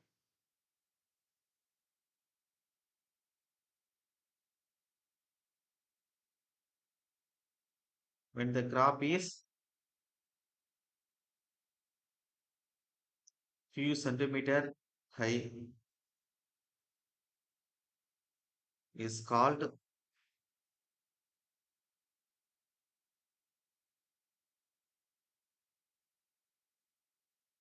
core watering. எக்ஸாம்பிளுக்கு rice இதெல்லாம் மனப்பாடம் பண்ணிக்கிறோம்னா fixed 19 centimetre. வீட்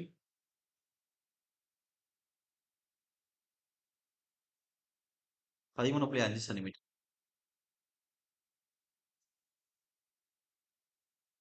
core watering சொல்லியாச்சு. அதே core பீரியட்னா என்ன?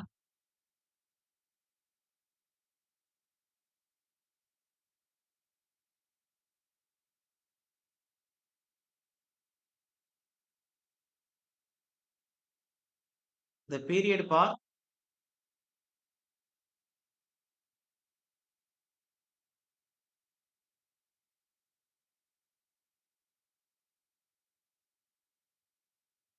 which core watering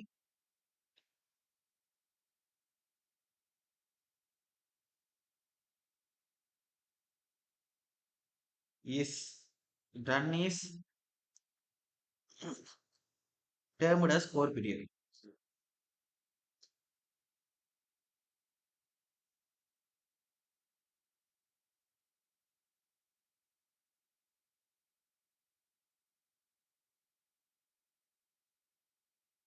ரைஸுக்கு வந்து 2 to 4 weeks.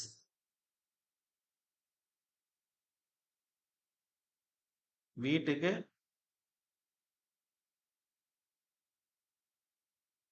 3 to 8 weeks.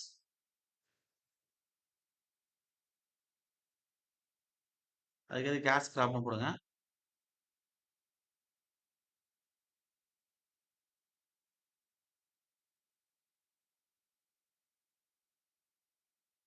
A crop which has to be engaged in the market for processing. It cannot be consumed directly by the cultivation termed as cash crop. அப்ப வந்து அப்பப்போ கொண்டு போய் ஏதாச்சும் நமக்கு தேவையான போது செலவு பண்ணிக்கலாம். ஓகே. அதாவது a crop which has to which has to be encased encased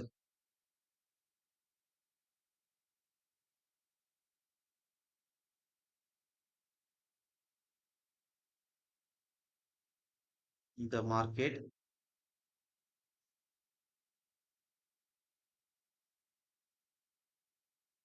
for processing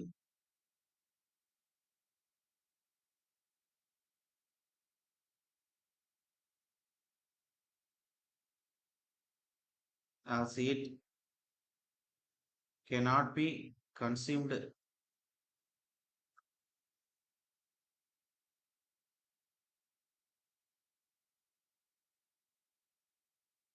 directly by the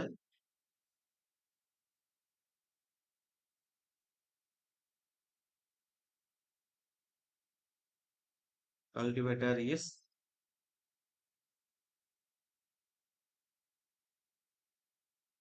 cannot be in கொடுத்துட்டேன்.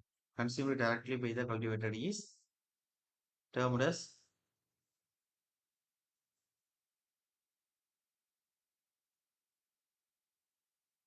cash crops. எக்ஸாம்பிளுக்கு சூட் சுகருக்கேன்னு எல்லாம். அதுக்கடுத்து இது இவங்க கொடுத்துருக்க மாதிரி சில இடத்துலையும் கொடுக்கலாம். இப்போ சுகர்கேன்னா அப்படியே முழுக்க முழுக்க வந்து என்ன செஞ்சிடறோம் நம்ம. அப்ப சர்க்கரையை பயன்படுத்துறோம். ஒயிட் சுகரா பயன்படுத்துறோம். அதுக்கடுத்து கரும்பு ஜூஸ்லாம் நிறைய பாக்குறீங்க போட்டு கொடுக்குறாங்க. அப்ப இதெல்லாம் முழுக்க முழுக்க எதுன்னா பண ஓரியன்டா இருக்கக்கூடிய பயிர்கள். ஓகே. அதே மாதிரிதான் எண்ணெய் வித்துக்களுமே. எள்ளு, வைக்கா இதுவுமே இப்படி டைரக்டாவே நம்ம வந்து ஆயிலாவும் அடிச்சு இது பண்றோம். செக்ல போட்டு. ஓகே. எண்ணெய் வித்துக்கெல்லாம் நிலக்கடலை, எள்ளு எல்லாமே தான் வரும். ஓகே. இப்போ எக்ஸாம்பிளுக்கு jute, gram. Okay. Crop rotation. அப்ப இது என்ன செய்யணும்னா ஒரே மாதிரியான பயிரை வந்து சாகுபடி பண்ணும் பொழுது திருப்பி திருப்பி அந்த சாயலோட ஈல்டு குறையும். அதுக்காண்டி என்ன செய்வோம்னா ஃபெர்டிலிட்டி இன்க்ரீஸ் பண்றதுக்காண்டி நம்ம வந்து டிஃப்ரெண்ட் நம்பர் ஆஃப் கிராப்ஸ் வந்து சாகுபடி வந்து அப்ளை பண்றது. இப்போ ஃபர்ஸ்ட் வந்து ஒன்று அப்ளை பண்ணுவோம். அதை அறுவடை பண்ணதுக்கப்புறம் அடுத்து வேற ஏதாச்சும் ஒன்று அப்ளை பண்றது. அதை அறுவடை பண்ணதுக்கப்புறம் ஃபர்ஸ்ட் ஆரம்பத்தில் அப்ளை பண்ணது அப்படின்னா மாற்றி மாற்றி பயிரிடும் பொழுது ஃபெர்டிலிட்டி கொஞ்சம் இன்க்ரீஸ் பண்ணலாம்னு சொல்றாங்க. இப்போ கேஷ் கிராப் படுத்தாச்சு அந்த கிராப் ரொட்டேஷன் எழுதிக்கணும். Graph rotation.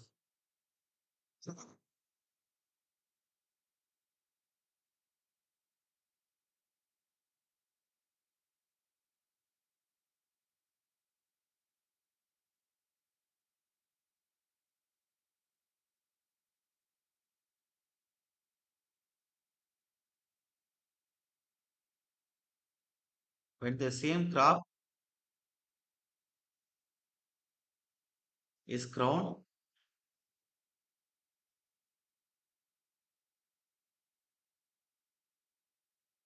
again and again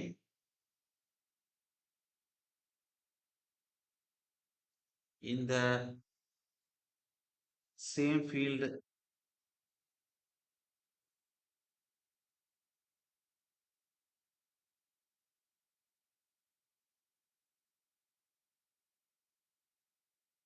over the period of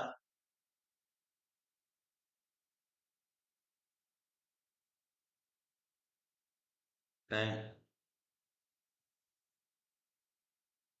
அப்ப இந்த fertility of land gets reduced. திருப்பி திருப்பி அதே பயிர் சாகுபடி பண்ணும் பொழுது ஃபெர்டிலிட்டி கம்மியாகும் சொன்னேனா? அப்ப அந்த ஃபெர்டிலிட்டி கமா போட்டு the fertility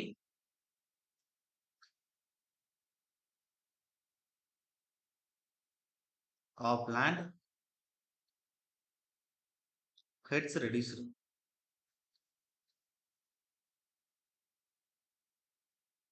as soil becomes different in specific number of nutrients.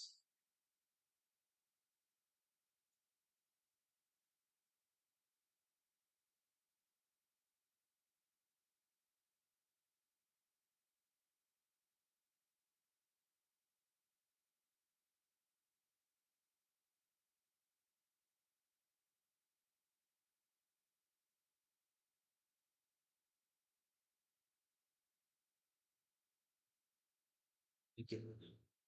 அப்ப ரைஸ் கிராப் சாகுபடி பண்றது சேர்த்து இது அதுக்கப்புறம் இது பயிர் பண்ணணும் அப்படின்னு. இப்ப காட்டன் ஃபர்ஸ்ட் பயிரிடுறீங்க அப்படின்னா அதுக்கு அடுத்து ஜாவர், அது பயிரிட்டதுக்கு அப்புறம் அதுக்கடுத்து கிராம் அப்படின்னு மறுசுழற்சி பண்றது. ஐ மீன் மறுசுழற்சின்னு சொல்லக்கூடாது, கிராப் ரொட்டேஷன் பண்றது. அதுக்கடுத்து வீட்டு சாகுபடி பண்றீங்க அப்படின்னா ஜாவர், கிராம். ஓகே. இது மாதிரி நம்ம பண்ணும் பொழுது அப்ப லேண்டோட மகசூலை வந்து நம்ம அதிகப்படுத்த முடியும். ஒரே மாதிரி பண்ணும்போது லேண்ட் வந்து என்ன செஞ்சிடும், இதாயிரும்னு சொல்றாங்க. அடுத்து இரிகேஷன் எபிசியன்சி. எபிசியன்சினாவே அவுட்புட்டோட போய் இன்புட் பம்பிளே கொடுத்துருப்பேன். அப்ப இரிகேஷன் எபிசியன்சினா efficiency of any system depends on output and input parameter involve. அவ்வளவுதான். அது நிறைய எபிசியன்சி கொடுக்கணும், அதெல்லாம் கீழே தான் பார்க்கணும். இதெல்லாம் மனப்படமா வச்சுக்க வேண்டிய விஷயங்கள். இதுலயே மஸ்ட் ஒரு கொஸ்டின் கேட்கலாம் அப்படின்னு எதிர்பார்க்கலாம். உங்களுக்கு அதிக இப்ப 7 to 8 கொஸ்டின் கேட்கறான் அப்படின்னா 50% டைம் வந்து ஃபர்ஸ்ட் யூனிட் நடத்தவே போகும் நான் சொன்னேனே, அதே மாதிரி 50% கொஸ்டின் ஃபர்ஸ்ட் யூனிட்லயே கேட்டுருவான். பாருங்க, 8 கொஸ்டின் கேட்கறா 4 கொஸ்டின் ஃபர்ஸ்ட் யூனிட்லயே வந்துடும். மீதி இருக்கக்கூடிய 4 சாப்டர் 4 கொஸ்டின் வரும். Sir clear? அப்ப அப்படி வெயிட்டேஜ் இருக்கக்கூடிய ஒரு டாபிக் தான் அது ஃபர்ஸ்ட் யூனிட். டோட்டல் எல்லாத்தையும் நெருக்கி கொடுத்துருவோம். இப்ப இந்த எபிசியன்சிலயும் ஒரு கொஸ்டின் கேட்க வாய்ப்பு இருக்கு. வாட்டர் கன்வீனியன்ஸ் எபிசியன்சினா என்ன? வாட்டர் அப்ளிகேஷன் எபிசியன்சினா என்ன? வாட்டர் ஸ்டோரேஜ் எபிசியன்சினா என்ன? வாட்டர் யூஸ் எபிசியன்சினா என்ன? வாட்டர் டிஸ்ட்ரிபியூஷனுக்கான ஃபார்முலா என்ன? அப்படின்னு வரிசையா கேட்டோம். அப்ப ஃபர்ஸ்ட் இரிகேஷன் எபிசியன்சி பொதுவா கொடுங்க. அப்ப நம்ம எவ்வளவு இன்புட் கொடுக்குறோம், எவ்வளவு அவுட்புட் கிடைக்குது, அதான் எபிசியன்சி. இப்ப நான் உங்களுக்கு நடத்துறேன். அப்ப நடத்துறத நீங்க எவ்வளவு பேர் கரெக்டா ஃபாலோ பண்ணி படிச்சு கொஸ்டின் கிளியர் பண்றீங்க, அதான் எபிசியன்சி. அப்ப இரிகேஷன் எபிசியன்சி அப்படின்னு போடுங்க. அப்ப எழுதிக்கிறேங்க.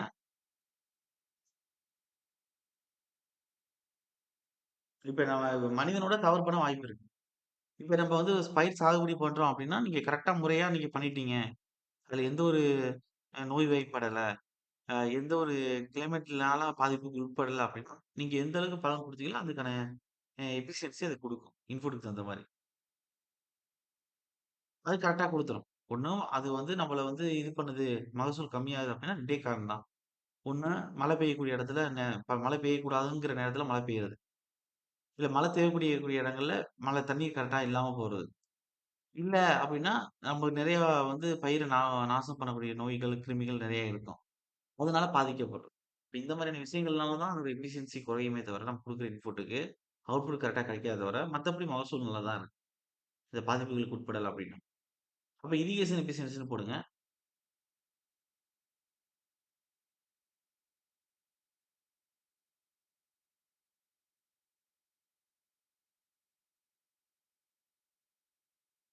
இது எப்படி வந்து டினோட் பண்ணுவோம் அப்டின்னா, ஈட்டா எஃபிஷியன்சி. ஈட்டான்னு டினோட் பண்ணுவோம். அப்ப efficiency of any system depends on output and input of parameter involved. எவ்வளோ இன்புட் குடுக்குறேன், எவ்வளோ அவுட்புட் கிடைக்குது. அப்ப அவுட்புட்டோட போய் இன்புட் போடுறது தான் எஃபிஷியன்சிக்கான ஃபார்முலா. அப்ப efficiency of any system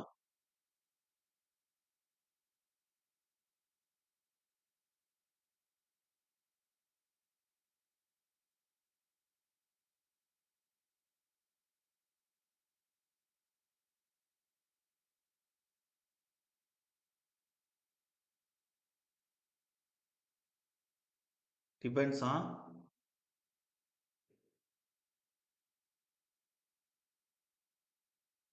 output and input of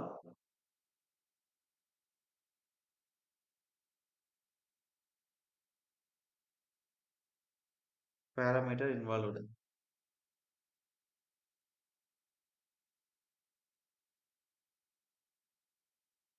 அப்ப efficiency eta is equal to எவ்வளோ அவுட்புட் வகுத்தால் எவ்வளோ இன்புட். ஓகே, அதுக்கடுத்து இதில் ஒவ்வொன்றா எழுதுவோம். First A efficiency of water conveyance போடுங்க.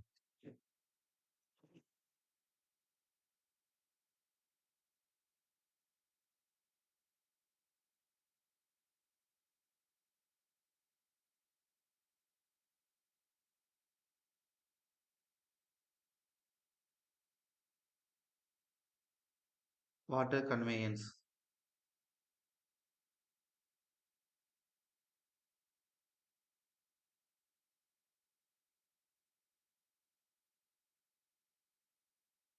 இப்போ கன்வேயன் எஃபிஷியன்சியை ஈட்டா சின்னு சொல்லுவோம். இதுக்கான டெஃபினேஷன் என்ன சார்னா, உங்களுடைய மெயின் சேனல்ல எவ்வளவு வாட்டர் என்டர் ஆகுது, அதுக்கடுத்து உங்க ஃபீல்டுக்கு எவ்வளவு தண்ணி வந்து சேருது. இப்ப சேனல்னா உங்களோட வாய்க்கால்ல உங்க வாய்க்கால்ல எவ்வளவு தண்ணி வருது, ஆனா உங்க வயலுக்கு எவ்வளவு தண்ணி வந்துகிட்டு இருக்கு அதுல இருந்து, அதுதான் நமக்கு வந்து பார்க்கணும். இப்ப எழுதிக்கிறேங்க, first code போட்டுக்கிறேங்க.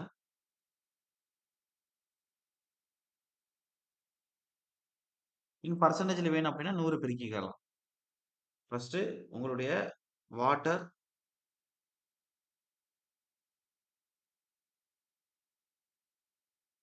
Entering into the main channel, entering into the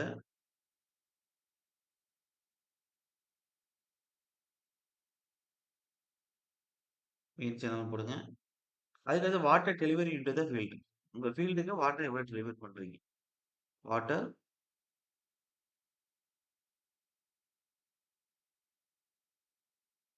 delivered into the field.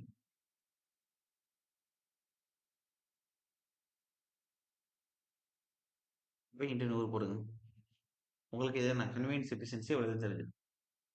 இதெல்லாம் எப்படி கொடுத்துருப்பாங்க டினோட் பண்ணும்போது, eta C is equal to, அதாவது எவ்வளவு இன்புட் உங்களோட ஃபீல்ட்ல எவ்வளவு கிடைக்குது இன்டு 100 கொடுத்துருப்பாங்க. ஆனால் நமக்கு டெஃபினேஷன் தான் important. Water entering into the main channel, நம்மளுடைய ஃபீல்ட்ல எவ்வளவு டெலிவரி ஆகுது, ரெண்டுக்கும் நம்ம பார்த்தோம் அப்படின்னா அது கன்வீனியன்ஸ் எஃபிஷியன்சி. அதுக்கடுத்து ரெண்டாவது, எல்லா எஃபிஷியன்சியுமே எக்ஸாம்ல கேட்டுதான், அதாவது efficiency of water application. Efficiency of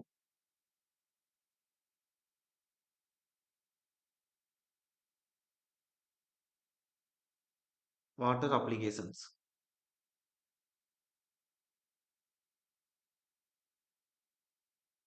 eta போட்டு சஃபிக்ஸ்ல ஸ்மால் ஏ அப்படின்னு போடுங்க.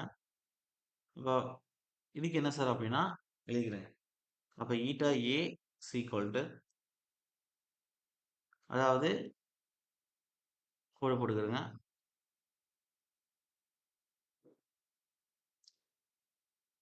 Quantity of water delivery into the field, உங்க ஃபீல்டில் எவ்வளவு வாட்டர் டெலிவரி பண்றீங்க அதை கீழே எழுதிக்கிறீங்க. அதுக்கடுத்து அந்த ஃபீல்டுக்குள்ள இருக்கக்கூடிய ஒவ்வொரு பயிருக்கும் தன்னுடைய வேர்ல எவ்வளவு தண்ணியை ஸ்டோர் பண்ணி வச்சுக்கிறது. Sir clear? என்ன சொல்ல புரியுதா உங்களுக்கு? உங்களோட வயல் இங்கே தான் இருக்கு. உங்க வயல் இங்க இருக்கு. பக்கத்துக்காரவங்க வயல் இங்க இருக்கு. அடுத்த வயல் இங்க இருக்கு. இங்க தான் ஒரு மீன் வாய்க்கால்ல தண்ணி போயிட்டு இருக்கு. இதுல எவ்வளவு தண்ணி வருது? இதுலேருந்து உங்க வயலுக்குள்ள எவ்வளவு தண்ணீய கொண்டு வர்றீங்க? அப்படிங்கிறது பார்க்கிறது தான் கன்வீனியன்ஸ் எஃபிஷியன்சி மேல பார்த்தோம். கிளியர்? இப்ப உங்க வயலுக்குள்ள தண்ணி வந்துருச்சு. ஒரு 10ங்கிற அளவுக்கு தண்ணி உள்ளுக்குள்ள வந்துருச்சு. இப்ப இதுல வந்து ஒரு 100 கிராப் இருக்கு. ஒவ்வொரு கிராப்போட அதோட வேர்ல ரூட் ஜோன்ல எவ்வளவு தண்ணி ஸ்டோர் ஆகுது? வயலுக்குள்ள எவ்வளவு தண்ணி வந்திருக்கு? அது கீழ. உள்ளுக்குள்ள இருக்கக்கூடிய கிராப்போட ரூட் ஜோன்ல எவ்வளவு தண்ணி ஸ்டோர் ஆயிருக்கு? அதான் அப்ளிகேஷன் எஃபிஷியன்சி. மனப்பாடமே பண்ண வேண்டியது இல்ல. கிளியர் புரியுதலா இருக்கா? ஓகே. அப்ப எழுதிக்கிறேங்க. இப்ப ஏன்னா எக்ஸாம்ல கேட்டாச்சு அப்ளிகேஷன் எஃபிஷியன்சினா. இப்ப குவான்டிட்டி ஆஃப் வாட்டர்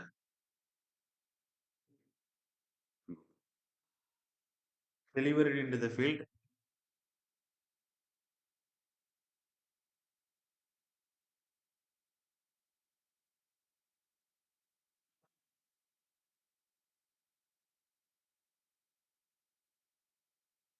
மேல quantity of water stored in the root zone.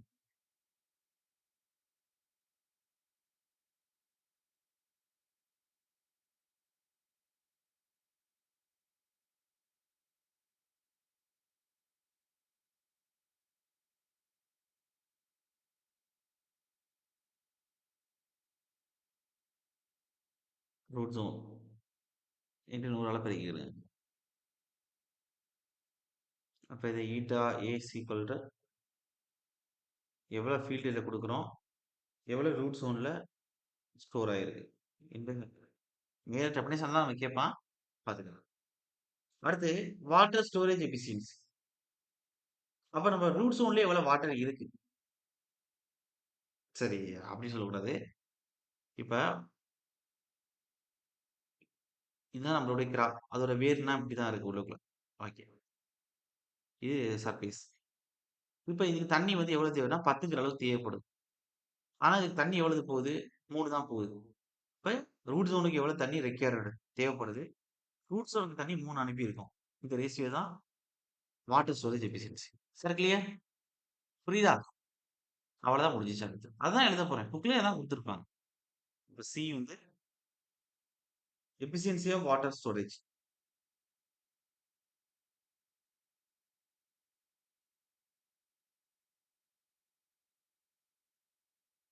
Water storage.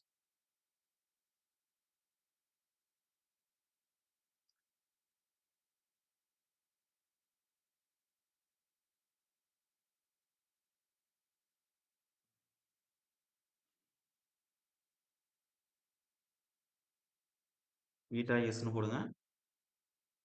அதே மாதிரி ஒரு கோடு போட்டுக்கிறேங்க. கீழே என்ன எழுதுறீங்க அப்படின்னா quantity of water delivery into the ஃபீல்ட்னு போடுது. சரி. Water required in root zone.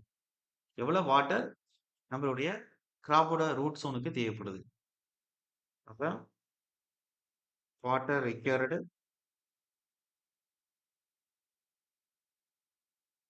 Root zone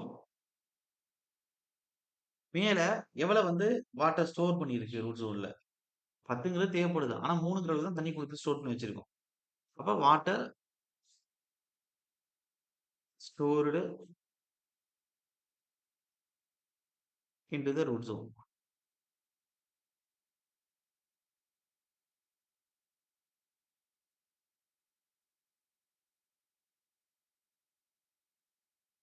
இதான் storage efficiency. Efficiency water storage. 100ஆல பெருக்கிக்கிறேன். ஓகே. அடுத்து இதோட எழுதிக்கலாம். இதெல்லாம் தேவையில்ல. நான் எழுதிக்கிறேங்க. எவ்வளவு root zone required root zone storage.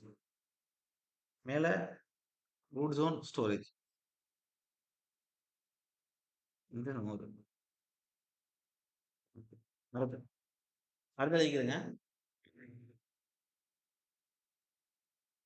இது எப்படி சொல்லுவாங்கன்னா ரூட் ஜோன் ஸ்டோரேஜ ஆர்இஜெட்னு சொல்லுவாங்க. Required root zone. இங்க ரூட் ஜோன்ல எவ்வளவு தண்ணி இருக்கு? ஓகே. அதுக்கு என்ன எழுதிக்கிறீங்க? Water used efficiency. Quantity of water எவ்வளவு டெலிவரி பண்றோம்? அதுக்கடுத்து water beneficially used by the crop for its growth including அப்ப உள்ளுக்குள்ள வந்து தண்ணி ஓரளவுக்கு கடந்துட்டு சலைனிட்டிய படிய வச்சுட்டு அதுக்கப்புறம் அந்த குரோத்துக்கு எவ்வளவு தண்ணி டோட்டலா தேவைப்படுது அப்படின்னு பத்தி பேசுறது தான் வாட்டர் யூஸ் எஃபிஷியன்சி. மொத்தமா வாட்டர் எவ்வளவு டெலிவரி பண்ணியிருக்கோம், அது வளர்ச்சிக்கு கிராப் எவ்வளவு குரோத்துக்கு எடுத்திருக்கு வாட்டர், அது ரெண்டுக்குள்ள ரேஷியோ தான் வாட்டர் யூசர் எஃபிஷியன்சி. கிளியர்? இப்ப இந்த வயலுக்கு நான் 10 டைம் அறுவடை பண்றவரை தண்ணி கட்டியிருக்கேன். 10 டைம் கட்டின மொத்த தண்ணியோட அளவு எவ்வளவு அப்படின்னா ஒவ்வொரு டைம் 2 டைம் கட்டுறேன். அப்ப 20 மீட்டர் கியூப் அளவு சிலிண்டர் கட்டியிருக்கேன். இப்ப டோட்டலா 20 மீட்டர் கியூப் செகண்ட் டிஸ்சார்ஜ் கொடுத்துருக்கேன். அவுட்புட்டா ஃப்ளோ கொடுத்துருக்கேன். சரி, இன்புட்டா கொடுத்துருக்கேன். இப்ப உண்மையிலேயே நம்ம கிராப் எவ்வளவு யூஸ் பண்ணியிருக்கோம், ஏன்னா நம்ம வந்து அங்கேயும் தண்ணி லாசஸ் நடக்கும். எவ்வளவு எடுத்துருக்குன்னா டோட்டலா பார்க்கும்போது ஒரு 15 மீட்டர் கியூப் செகண்ட் தான் எடுத்திருக்கு. அப்ப 20க்கும் 15க்கும் உள்ள ரேஷியோ தான் இந்த வாட்டர் யூசர் எஃபிஷியன்சி. கிளியர்? எவ்வளவு யூஸ் பண்ணியிருக்கு, எவ்வளவு குவான்டிட்டி கொடுத்துருக்கோம் வாட்டர், மொத்தமா அந்த கிராப் வளர்றதுக்கு எவ்வளவு பயன்படுத்திருக்கு, இன்க்ளூடிங் லீச்சிங்கிற வாட்டர் ரொம்ப இம்பார்ட்டன்ட். அதையும் சேர்த்துக்கணும். இப்ப எழுதிக்கிறேன். இப்ப எத்தனை கொடுத்துருக்கேன் ஆல்ரெடி, சி வரையும் கொடுத்துருக்கேன்னா டின்னு எழுதிக்கிறேன். அப்ப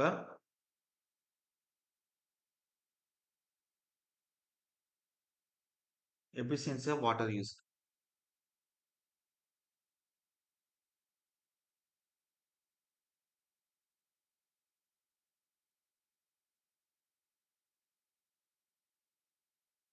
ஈட்டா சஃபிக்ஸ்ல யூ.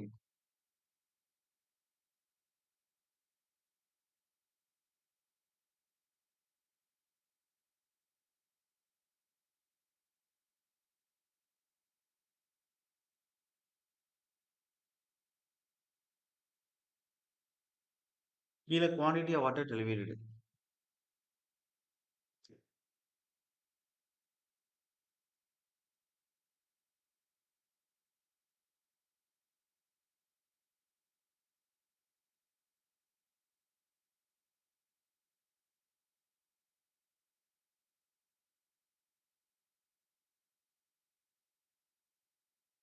அது மேல water beneficially used by the crop for its growth.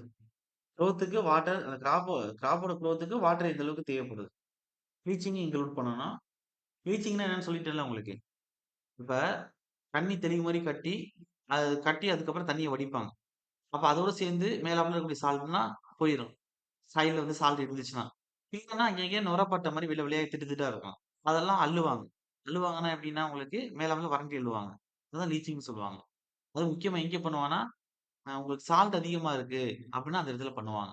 அது சாயில் சால்ட் அதிகம் கலந்துருந்துச்சுன்னா. Sir clear? ஓகே. அப்ப எழுதிக்கிறேங்க. அதாவது water beneficially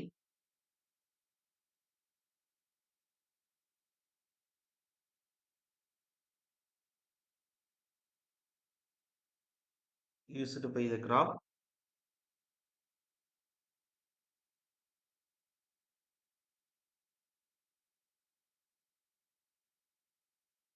for its growth, including leaching.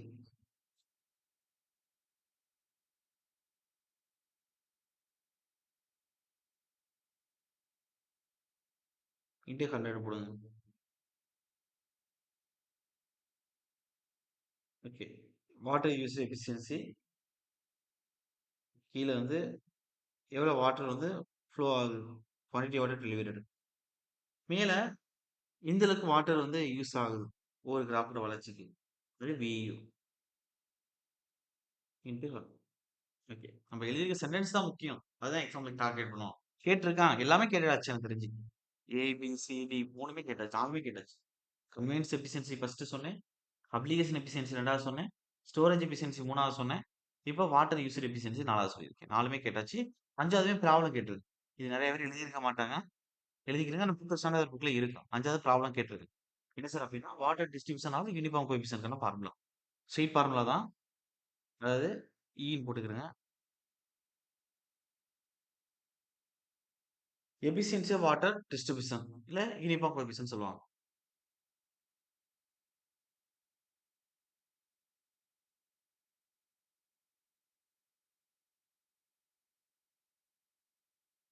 இல்லாட்டி efficiency of water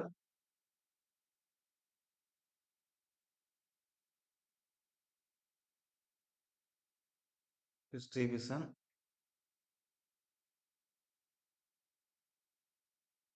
uniform coefficient.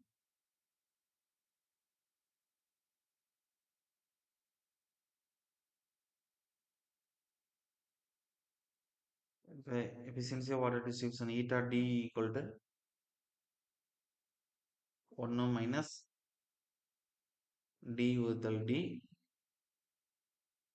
into 100.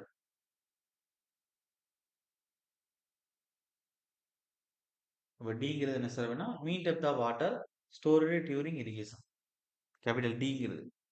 Small டிங்கிறது average absolute value of deviation of depth of storage from mean. அதாவது இப்போ வந்து 2ங்கிற அளவுக்கு வாட்டர் கொடுக்குறோம். அடுத்து 1.9ங்கிறது கொடுக்குறோம். அப்ப ஒரு எக்ஸாம்பிள் ப்ராப்ளமே நடத்துறேன். ஒன்றும் பிரச்சனை இல்லை. ஏன் இந்த பிரச்சனை? ப்ராப்ளமே நடத்துறேன். ஒன்றும் பிரச்சனை இல்லை. இப்போ எழுதிக்கிறேங்க. இங்க Dங்கிறது என்ன சார் அப்படின்னா mean depth of water stored during irrigation.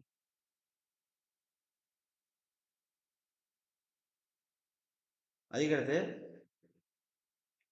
மீன் டெப்த்னா இப்போ 10 டைம் தண்ணி கொடுக்குறோம். இப்போ ஃபர்ஸ்ட் 2, அடுத்து 3, அடுத்து 5, அடுத்து 7, அடுத்து 12, அடுத்து 2 அப்படின்னு 10 டைம் ஒவ்வொரு வேல்யூ கொடுப்போம்ல, அது எல்லாத்தையும் கூட்டி எத்தனை நாள் டிவைட் பண்ணோம்னா அதான் கேபிட்டல் டி. அதே ஸ்மால் டிங்கிறது என்ன சார் அப்படின்னா தனியாக கண்டுபிடிக்கணும். Average of absolute value of deviation. அது எப்படி கண்டுபிடிக்க நான் சொல்றேன்.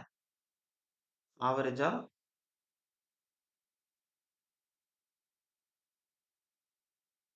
Absolute value of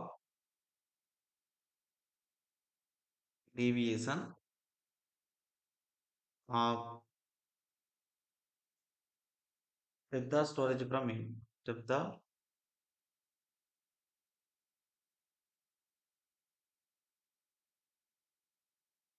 storage from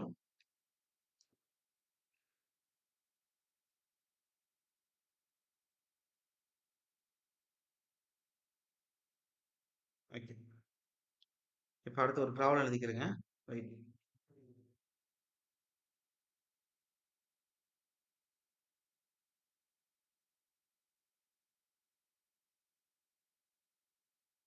right problem எடுத்துக்கிறேன்.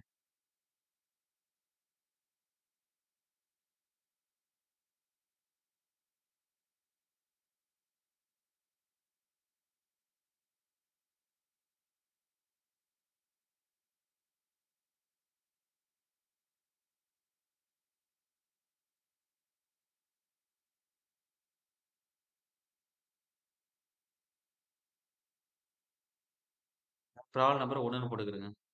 ஆல்ரெடி ப்ராப்ளம் 1 கொடுத்துருக்கேன். அது வேற மாடல், இது வேற மாடல். வேற டாபிக்ல வரதுனால ப்ராப்ளம் நம்பர் 1. 2 எடுத்துக்கிறேங்க. ஒரே டாபிக்ல தானே பார்க்கலாம் சாப்டருக்குள்ள.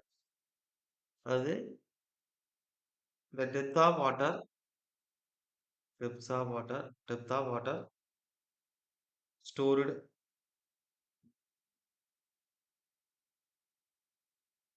at 6 points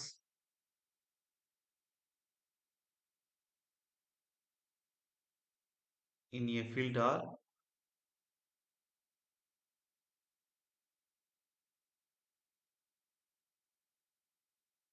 red 1.9, 1.8, 1.6, 1.5, 1.4 centimetre.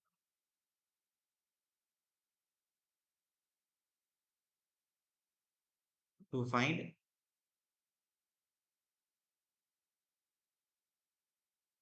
mean depth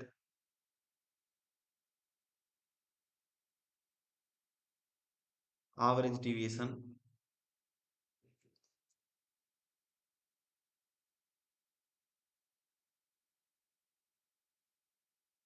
water distribution efficiency. நான் 3 கொடுத்துருக்கேன்.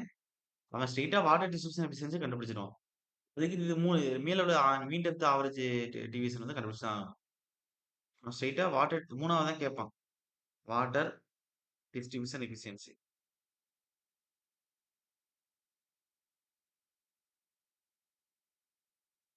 ஓகே. அப்ப 3வது தான் சார் கேட்பான். ஓகே. இப்ப எழுதிக்கிறேங்க. ஃபர்ஸ்ட் ஆப்ஷன் எழுதிக்கிறேங்க. ஓகே. சரி ஓகே. ஆப்ஷன் வேணும். 3வது தான் அவன் கேட்க போறான். ஆ, இப்ப இத மீன் டெப்த்ங்கிறது கேப்பிட்டல் டி. மேல சொன்ன மாரி. Average deviation small D. Water distribution efficiency eta D. அப்படியே மேல பாருங்க ஃபார்முலா. இருங்க. கேப்பிட்டல் டிங்கிறது தான் நான் குடுத்துருக்கேன். Mean depth. ஸ்மால் டி தான் நான் குடுத்துருக்கேன். Average of absolute value of deviation குடுத்துருக்கேன். அதுக்கடுத்து ஈட்டா டிங்கிறது என்ன குடுத்துருக்கேன். Water distribution எஃபிஷியன்சின்னு குடுத்துருக்கேன்.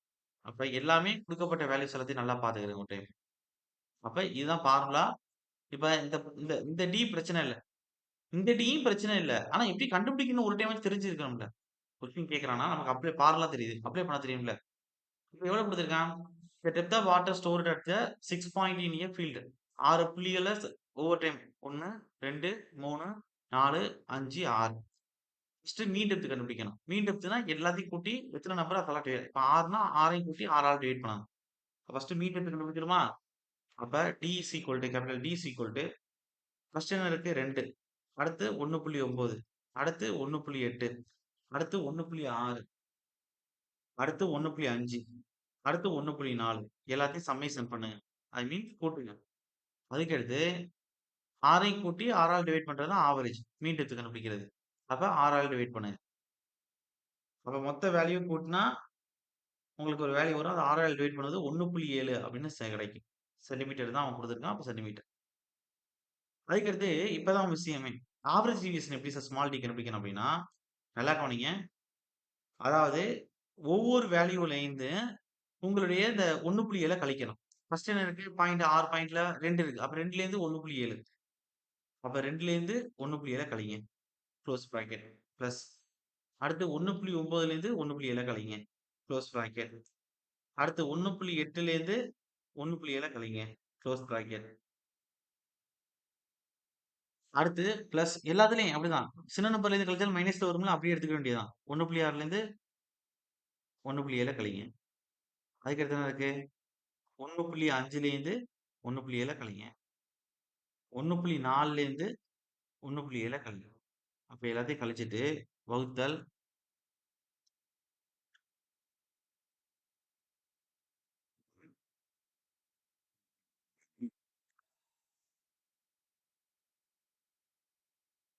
இப்ப என்ன பண்ணணும் கீழ அப்படின்னா, எத்தனை மொத்த நம்பர் இருக்கு? 6 இருக்கு.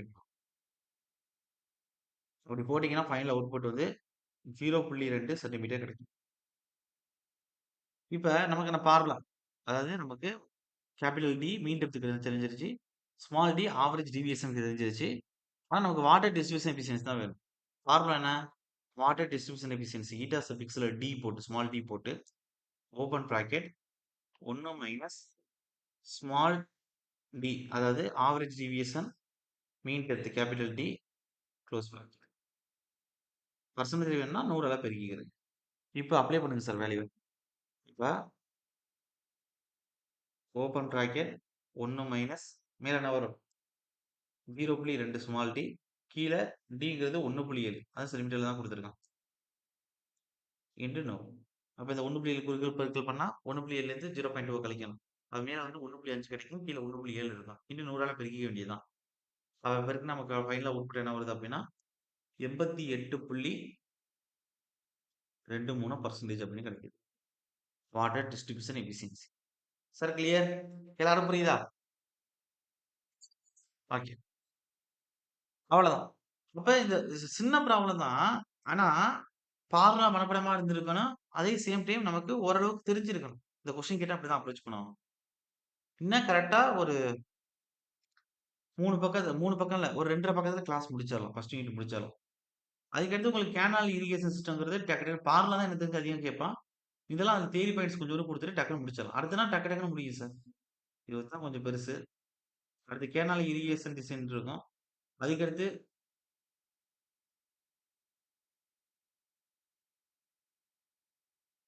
Diversion network diversion cut work கொஞ்சம் தான் வராதான். ஓகே. ஒண்ணும் பிரச்சனை இல்ல. டக்கு டக்குன்னு முடிச்சிடலாம். Okay. Cross drainage work, diversion cut work, canal design. அந்த கேனால் டிசைன்லயே உங்களுக்கு வாட்டர் லாக்கர் ஏரியா பத்தி பேசிருவேன். அதனால அதுவும் பிரச்சனை இருக்காது. ஓகே. ஓகே. நாளைக்கு ஈவினிங் கூட சாரி நாளைக்கு மார்னிங் கூட இன்னைக்கு ஈவினிங் வந்து இது வந்துடும். ஆர்கிடெக்சர் நாளைக்கு மார்னிங் கூட ஃபர்ஸ்ட் யூனிட் வந்து முடிச்சுட்டு கேனால் டிசைன்ல பாதி ஒரு 50% முடிச்சிடும் இந்த சாப்டர்ல. ஓகே. எழுதிக்கிறேங்க. இப்போ வந்து என்ன கன்டினியூ பண்ண போறோம் அப்படின்னா கன்சம்டிவ் யூஸ் போடுங்க சார். ஹெட்டிங் வந்து என்ன போடுறீங்க அப்படின்னா கன்சம்டிவ் யூஸ்.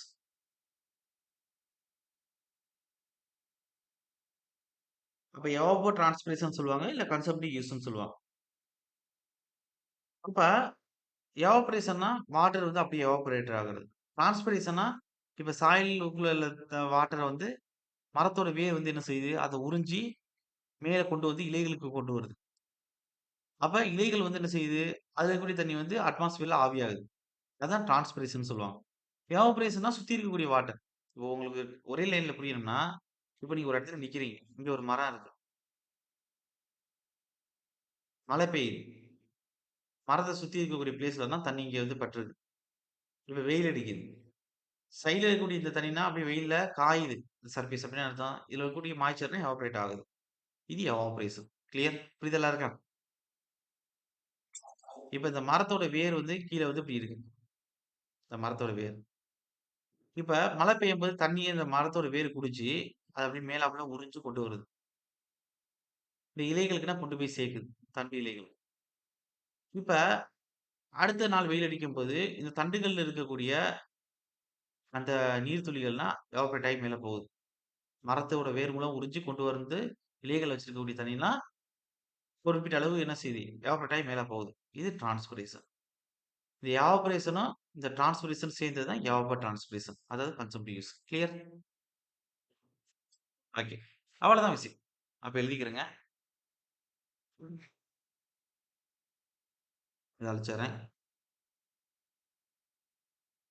ஸ்டார்ட் பண்ணி வச்சுருவோம்.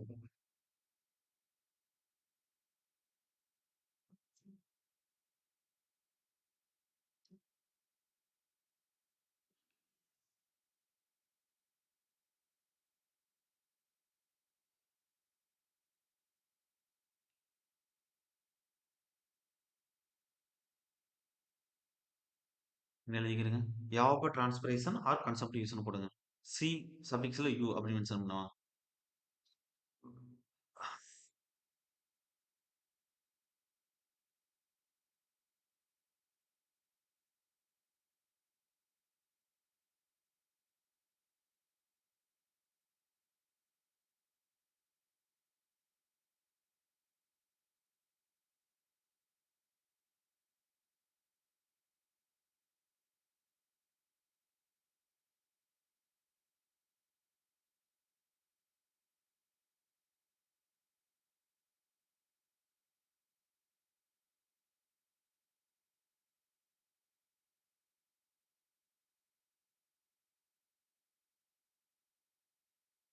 அதாவது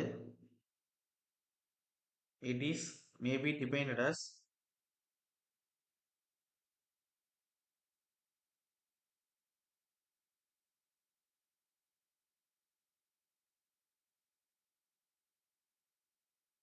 the amount of water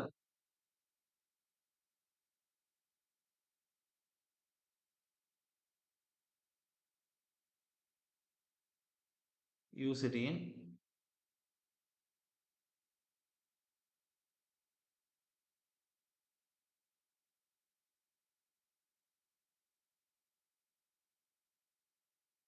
evapotranspiration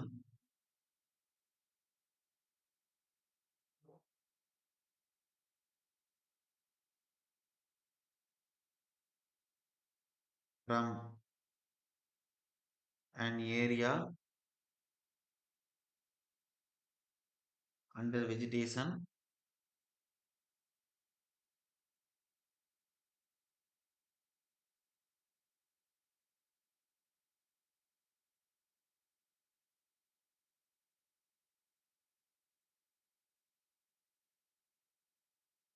plus the water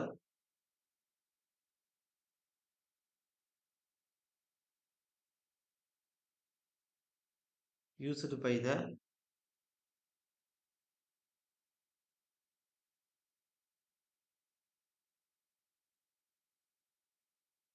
plant in its metabolic process for the building of nutrients. அது ஒண்ணும் இல்ல. It is maybe defined as the amount of water used in evapotranspiration. அப்ப எவ்வளவு evapotranspiration water use ஆகுறத பத்தி தான் பேசுறோம். From an area under vegetation. அப்ப நீங்க வந்து ஒரு இடத்துல வந்து வெஜிடேஷன்னா பிளான்ட் தான் வளர்த்துருக்கீங்க. Plus the water used by the plant. அந்த வாட்டர் எவ்வளவு பிளான்ட் தன்னுடைய வேர் மூலம் உறிஞ்சி தண்ணியை கொண்டு வருது. அப்ப அந்த plant plus the water used by the plant in needs metabolic process for the building of new tissues. அப்ப அந்த பில்டிங்கை சுத்தி பெய்யக்கூடிய மழைநீர், அதுக்கடுத்து அந்த வெஜிடேஷன் தேவைப்படக்கூடிய வாட்டர் ரெண்டையும் ப்ளஸ் பண்றது தான் evapotranspiration. Evaporation plus transpiration. அப்ப எழுதிக்கிறேங்க, plant it needs metabolic process for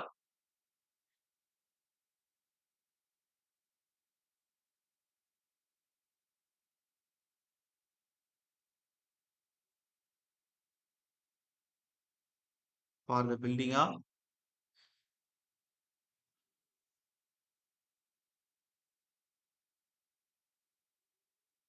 new tissues. இன்னும் முடியல, வேற மாதிரி இதை சொல்லலாம்.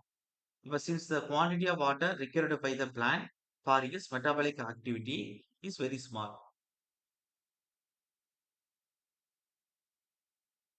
இப்ப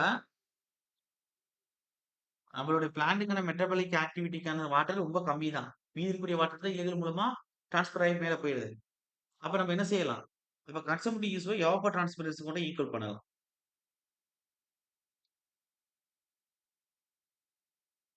இப்ப எழுதிக்கிறேங்க, இப்ப சின்ஸ்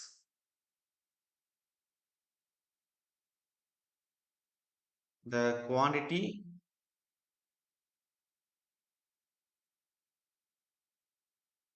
of water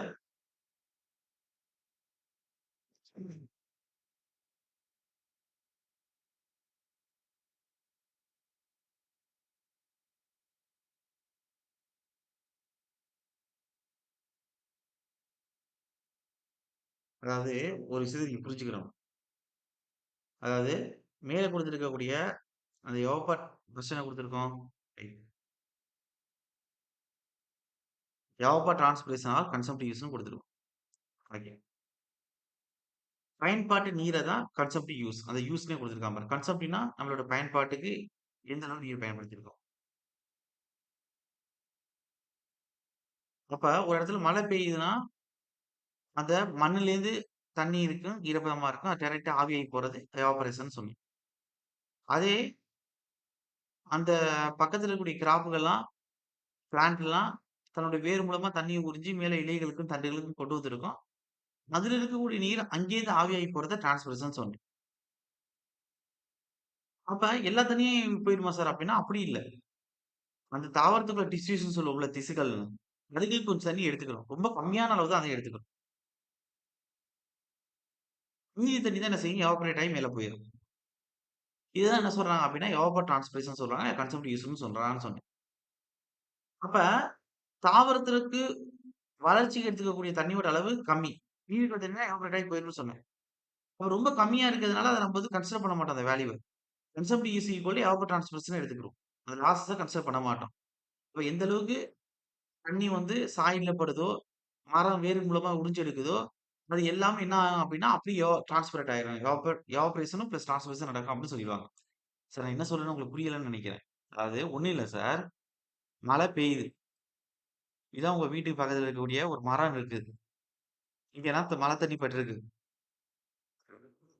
மழை பொய்த்து வெயில் அடிக்குது. சூரிய கதிர்கள் படுது. இதுல இருக்கக்கூடிய எதுனா எவாப்பரேட் ஆகி போகுது. எவாப்பரேஷன். மரத்துல இருக்கக்கூடியது டிரான்ஸ்பிரேஷன். இப்ப புரியுதா நான் சொல்றேன்? கிளியர்? அப்ப இந்த எவாப்பரேஷனும் டிரான்ஸ்பிரேஷனை ப்ளஸ் பண்றது தான் எவாப்போ டிரான்ஸ்பிரேஷன் சொல்லுவாங்க. ஆர் கன்சம்ப்டிவ் யூஸ்ன்னு சொல்லுவாங்க. இப்ப புரியுதா? கிளியர்? ஓகே.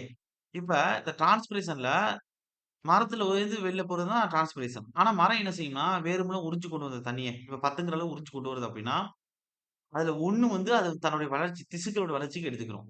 9ங்கிறத டிரான்ஸ்பிரேஷன் பண்ணி விட்டுரும். கிளியர்? அப்ப 9ஓட கம்பேர் பண்ணும்போது 1 கம்மியா இருக்கிறதுனால, அத 1 கன்சிடர் பண்ண மாட்டாங்க. ரிமூவ் பண்ணிட்டு ஃபுல்லாவே டிரான்ஸ்பிரேஷன் ஆன மாரியே எடுத்துக்குருவோம் 100%. கிளியர்? அப்ப கன்சம்ப்டிவ் யூஸ்ங்கிறது எவாப்போ டிரான்ஸ்பிரேஷன்க்கு ஈக்குவல்ன்னு சொல்லுவாங்க. கிளியர்? எல்லாருக்கும் ஓகேவா? புரியுதா எல்லாருக்கும்? சார் கன்சம்ப்டிவ் யூஸ்னா எவாப்பரேஷன், டிரான்ஸ்பிரேஷன் சேர்ந்து நடக்கிறது தான் கன்சம்ப்டிவ் யூஸ். எவாப்போ டிரான்ஸ்பிரேஷன்னா சாயல் குடி தண்ணி மேல ஆவியாகி போறது. இந்த மரம் மூலமா உறிஞ்சு வந்த தண்ணி மேல ஆவியாகி போகுது. 2 சேர்த்து. அப்ப கன்சம்ப்டிவ் யூஸும் எவாப்போ டிரான்ஸ்பிரேஷனும் ஈக்குவல். ஏன்னா நம்ம வந்து தண்ணி குடிச்சத லாஸஸ நம்ம சேர்க்கல. அந்த மரம் வந்து திசுக்களோட வளர்ச்சிக்கு சேர்த்துக்கிட்ட லாஸஸ் சேர்க்கல. அப்ப டோட்டலா எந்த அளவுக்கு எவாப்பரேஷன் ஆனுச்சோ, எந்த அளவுக்கு டிரான்ஸ்பிரேஷன் ஆனுச்சோ, அது அப்படியே எவாப்போ டிரான்ஸ்பிரேஷன் ஆச்சுன்னு நான் சொல்றேன். கிளியர்? நல்லா ஒரு விஷயத்த நீங்க கவனம் பண்ணணும். மேலேருந்து வரக்கூடிய தண்ணி மண்ல படுது. மண்ணு தண்ணிய குடிக்குது. அந்த சாயி தண்ணிய குடிக்குது. பிளஸ். மரம் வேர் மூலமா தண்ணிய மேல உறிஞ்சு இழுக்குது. இது 2ம் சேர்ந்தது கன்சம்ப்டிவ் யூஸ். கிளியர்? புரியுதா என்ன சொல்றேன்னு? இப்ப தண்ணி சாயில் எந்த அளவுக்கு குடிச்சுச்சோ, அது அப்படியே எவாப்பரேட் ஆகி மேல போகுது. எவாப்பரேஷன். ம மரம் எந்த அளவுக்கு தன்னுடைய வேர் மூலமா தண்ணீருக்கு தண்ணீய மேல கொண்டு வந்துச்சோ, அது அப்படியே டிரான்ஸ்பிரேஷன் ஆகி போகுது. இது 2யும் கூட்டுனா evapotranspiration. Clear? Input is equal to output. Consumptive is equal to evapotranspiration. புரியுதா எல்லாருக்கும்? அவ்வளவுதான். இவ்வளவுதான் விஷயம். இதுதான் பெருசா அப்படி எழுதிட்டு போயிட்டே இருக்கும். ஆனா விஷயம் ஒண்ணுதான். எழுதிக்கிறங்க.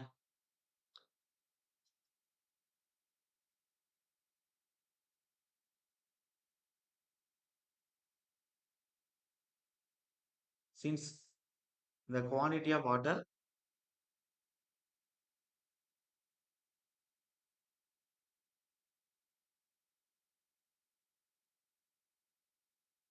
required by the plant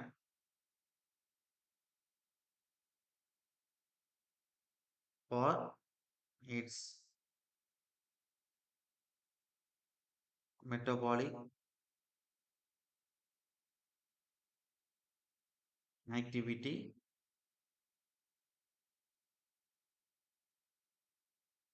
is very small. பிசிக்கலோட வளர்ச்சிக்கு அந்த பிளான்ட் எடுத்துக்கக்கூடிய தண்ணியோட அளவு ரொம்ப கம்மி. அதான் மெட்டாபாலிக் ஆக்டிவிட்டின்னு சொல்றாங்க. ஸ்மால். அதனால என்ன செய்வோம்? அத நம்ம ரிமூவ் பண்ணிருவோம். It is neglected and consumptive use வந்து எப்படி எடுத்துக்கும்? அப்ப என்ன கன்சம்ப்டிவ் யூஸ் வந்து எவ்வளவு தண்ணி சாயில குடிச்சுச்சு, மரம் குடிச்சுச்சு. அது கன்சம்ப்டிவ் use.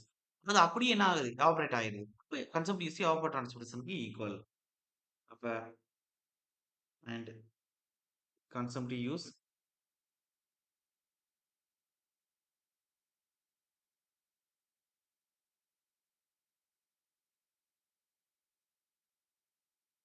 is taken as equal to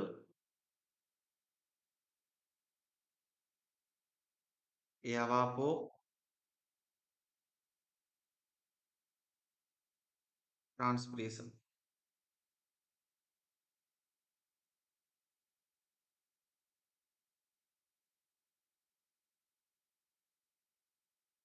இப்ப எவாப்போ டிரான்ஸ்பிரேஷன்ங்கிறது என்ன அப்படின்னா, மரத்துல இருக்கக்கூடிய இலைகள் மூலமா தண்ணி எப்படி எவாப்பரேட் ஆகி போகுது? அந்த டிரான்ஸ்பிரேஷன் ஆகி, சாயில்ல இருக்கக்கூடிய தண்ணி எந்த அளவுக்கு எவாப்பரேட் ஆகி போகுது? அந்த எவாப்பரேஷனையும் பிளஸ் பண்றது தான் எவாப்போ transpiration.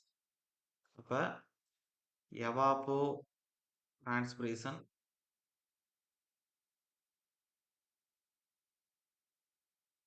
is the total amount of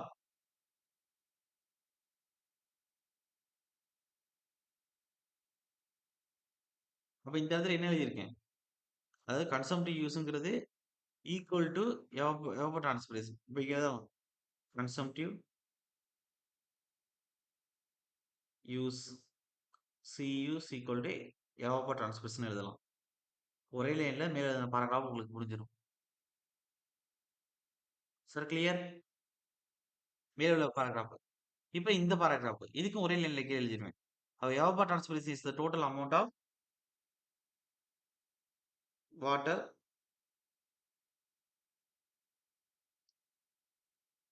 used by the plant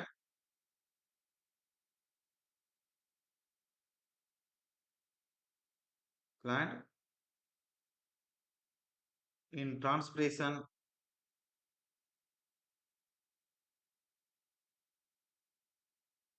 அது டிரான்ஸ்பிரேஷனா மரத்தோட இலைகள்ல இருந்து ஆவியாகி போகக்கூடிய தண்ணி தான் டிரான்ஸ்பிரேஷன். பிராக்கெட் எழுதிக்கிறேங்க. Loss of water through leaves.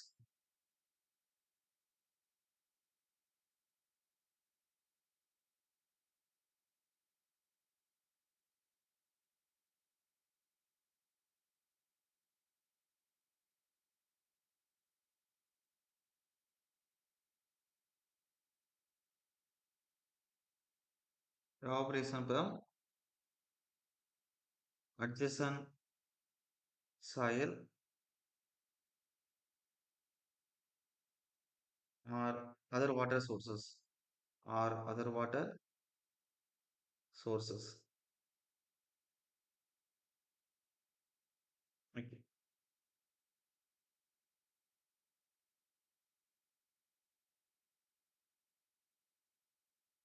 Okay. இப்ப இங்க என்ன சொல்லியிருக்கேன் சார் அப்படின்னா ஒண்ணும் இல்ல. எவாப்பர் டிரான்ஸ்பிரேஷன்ங்கிறது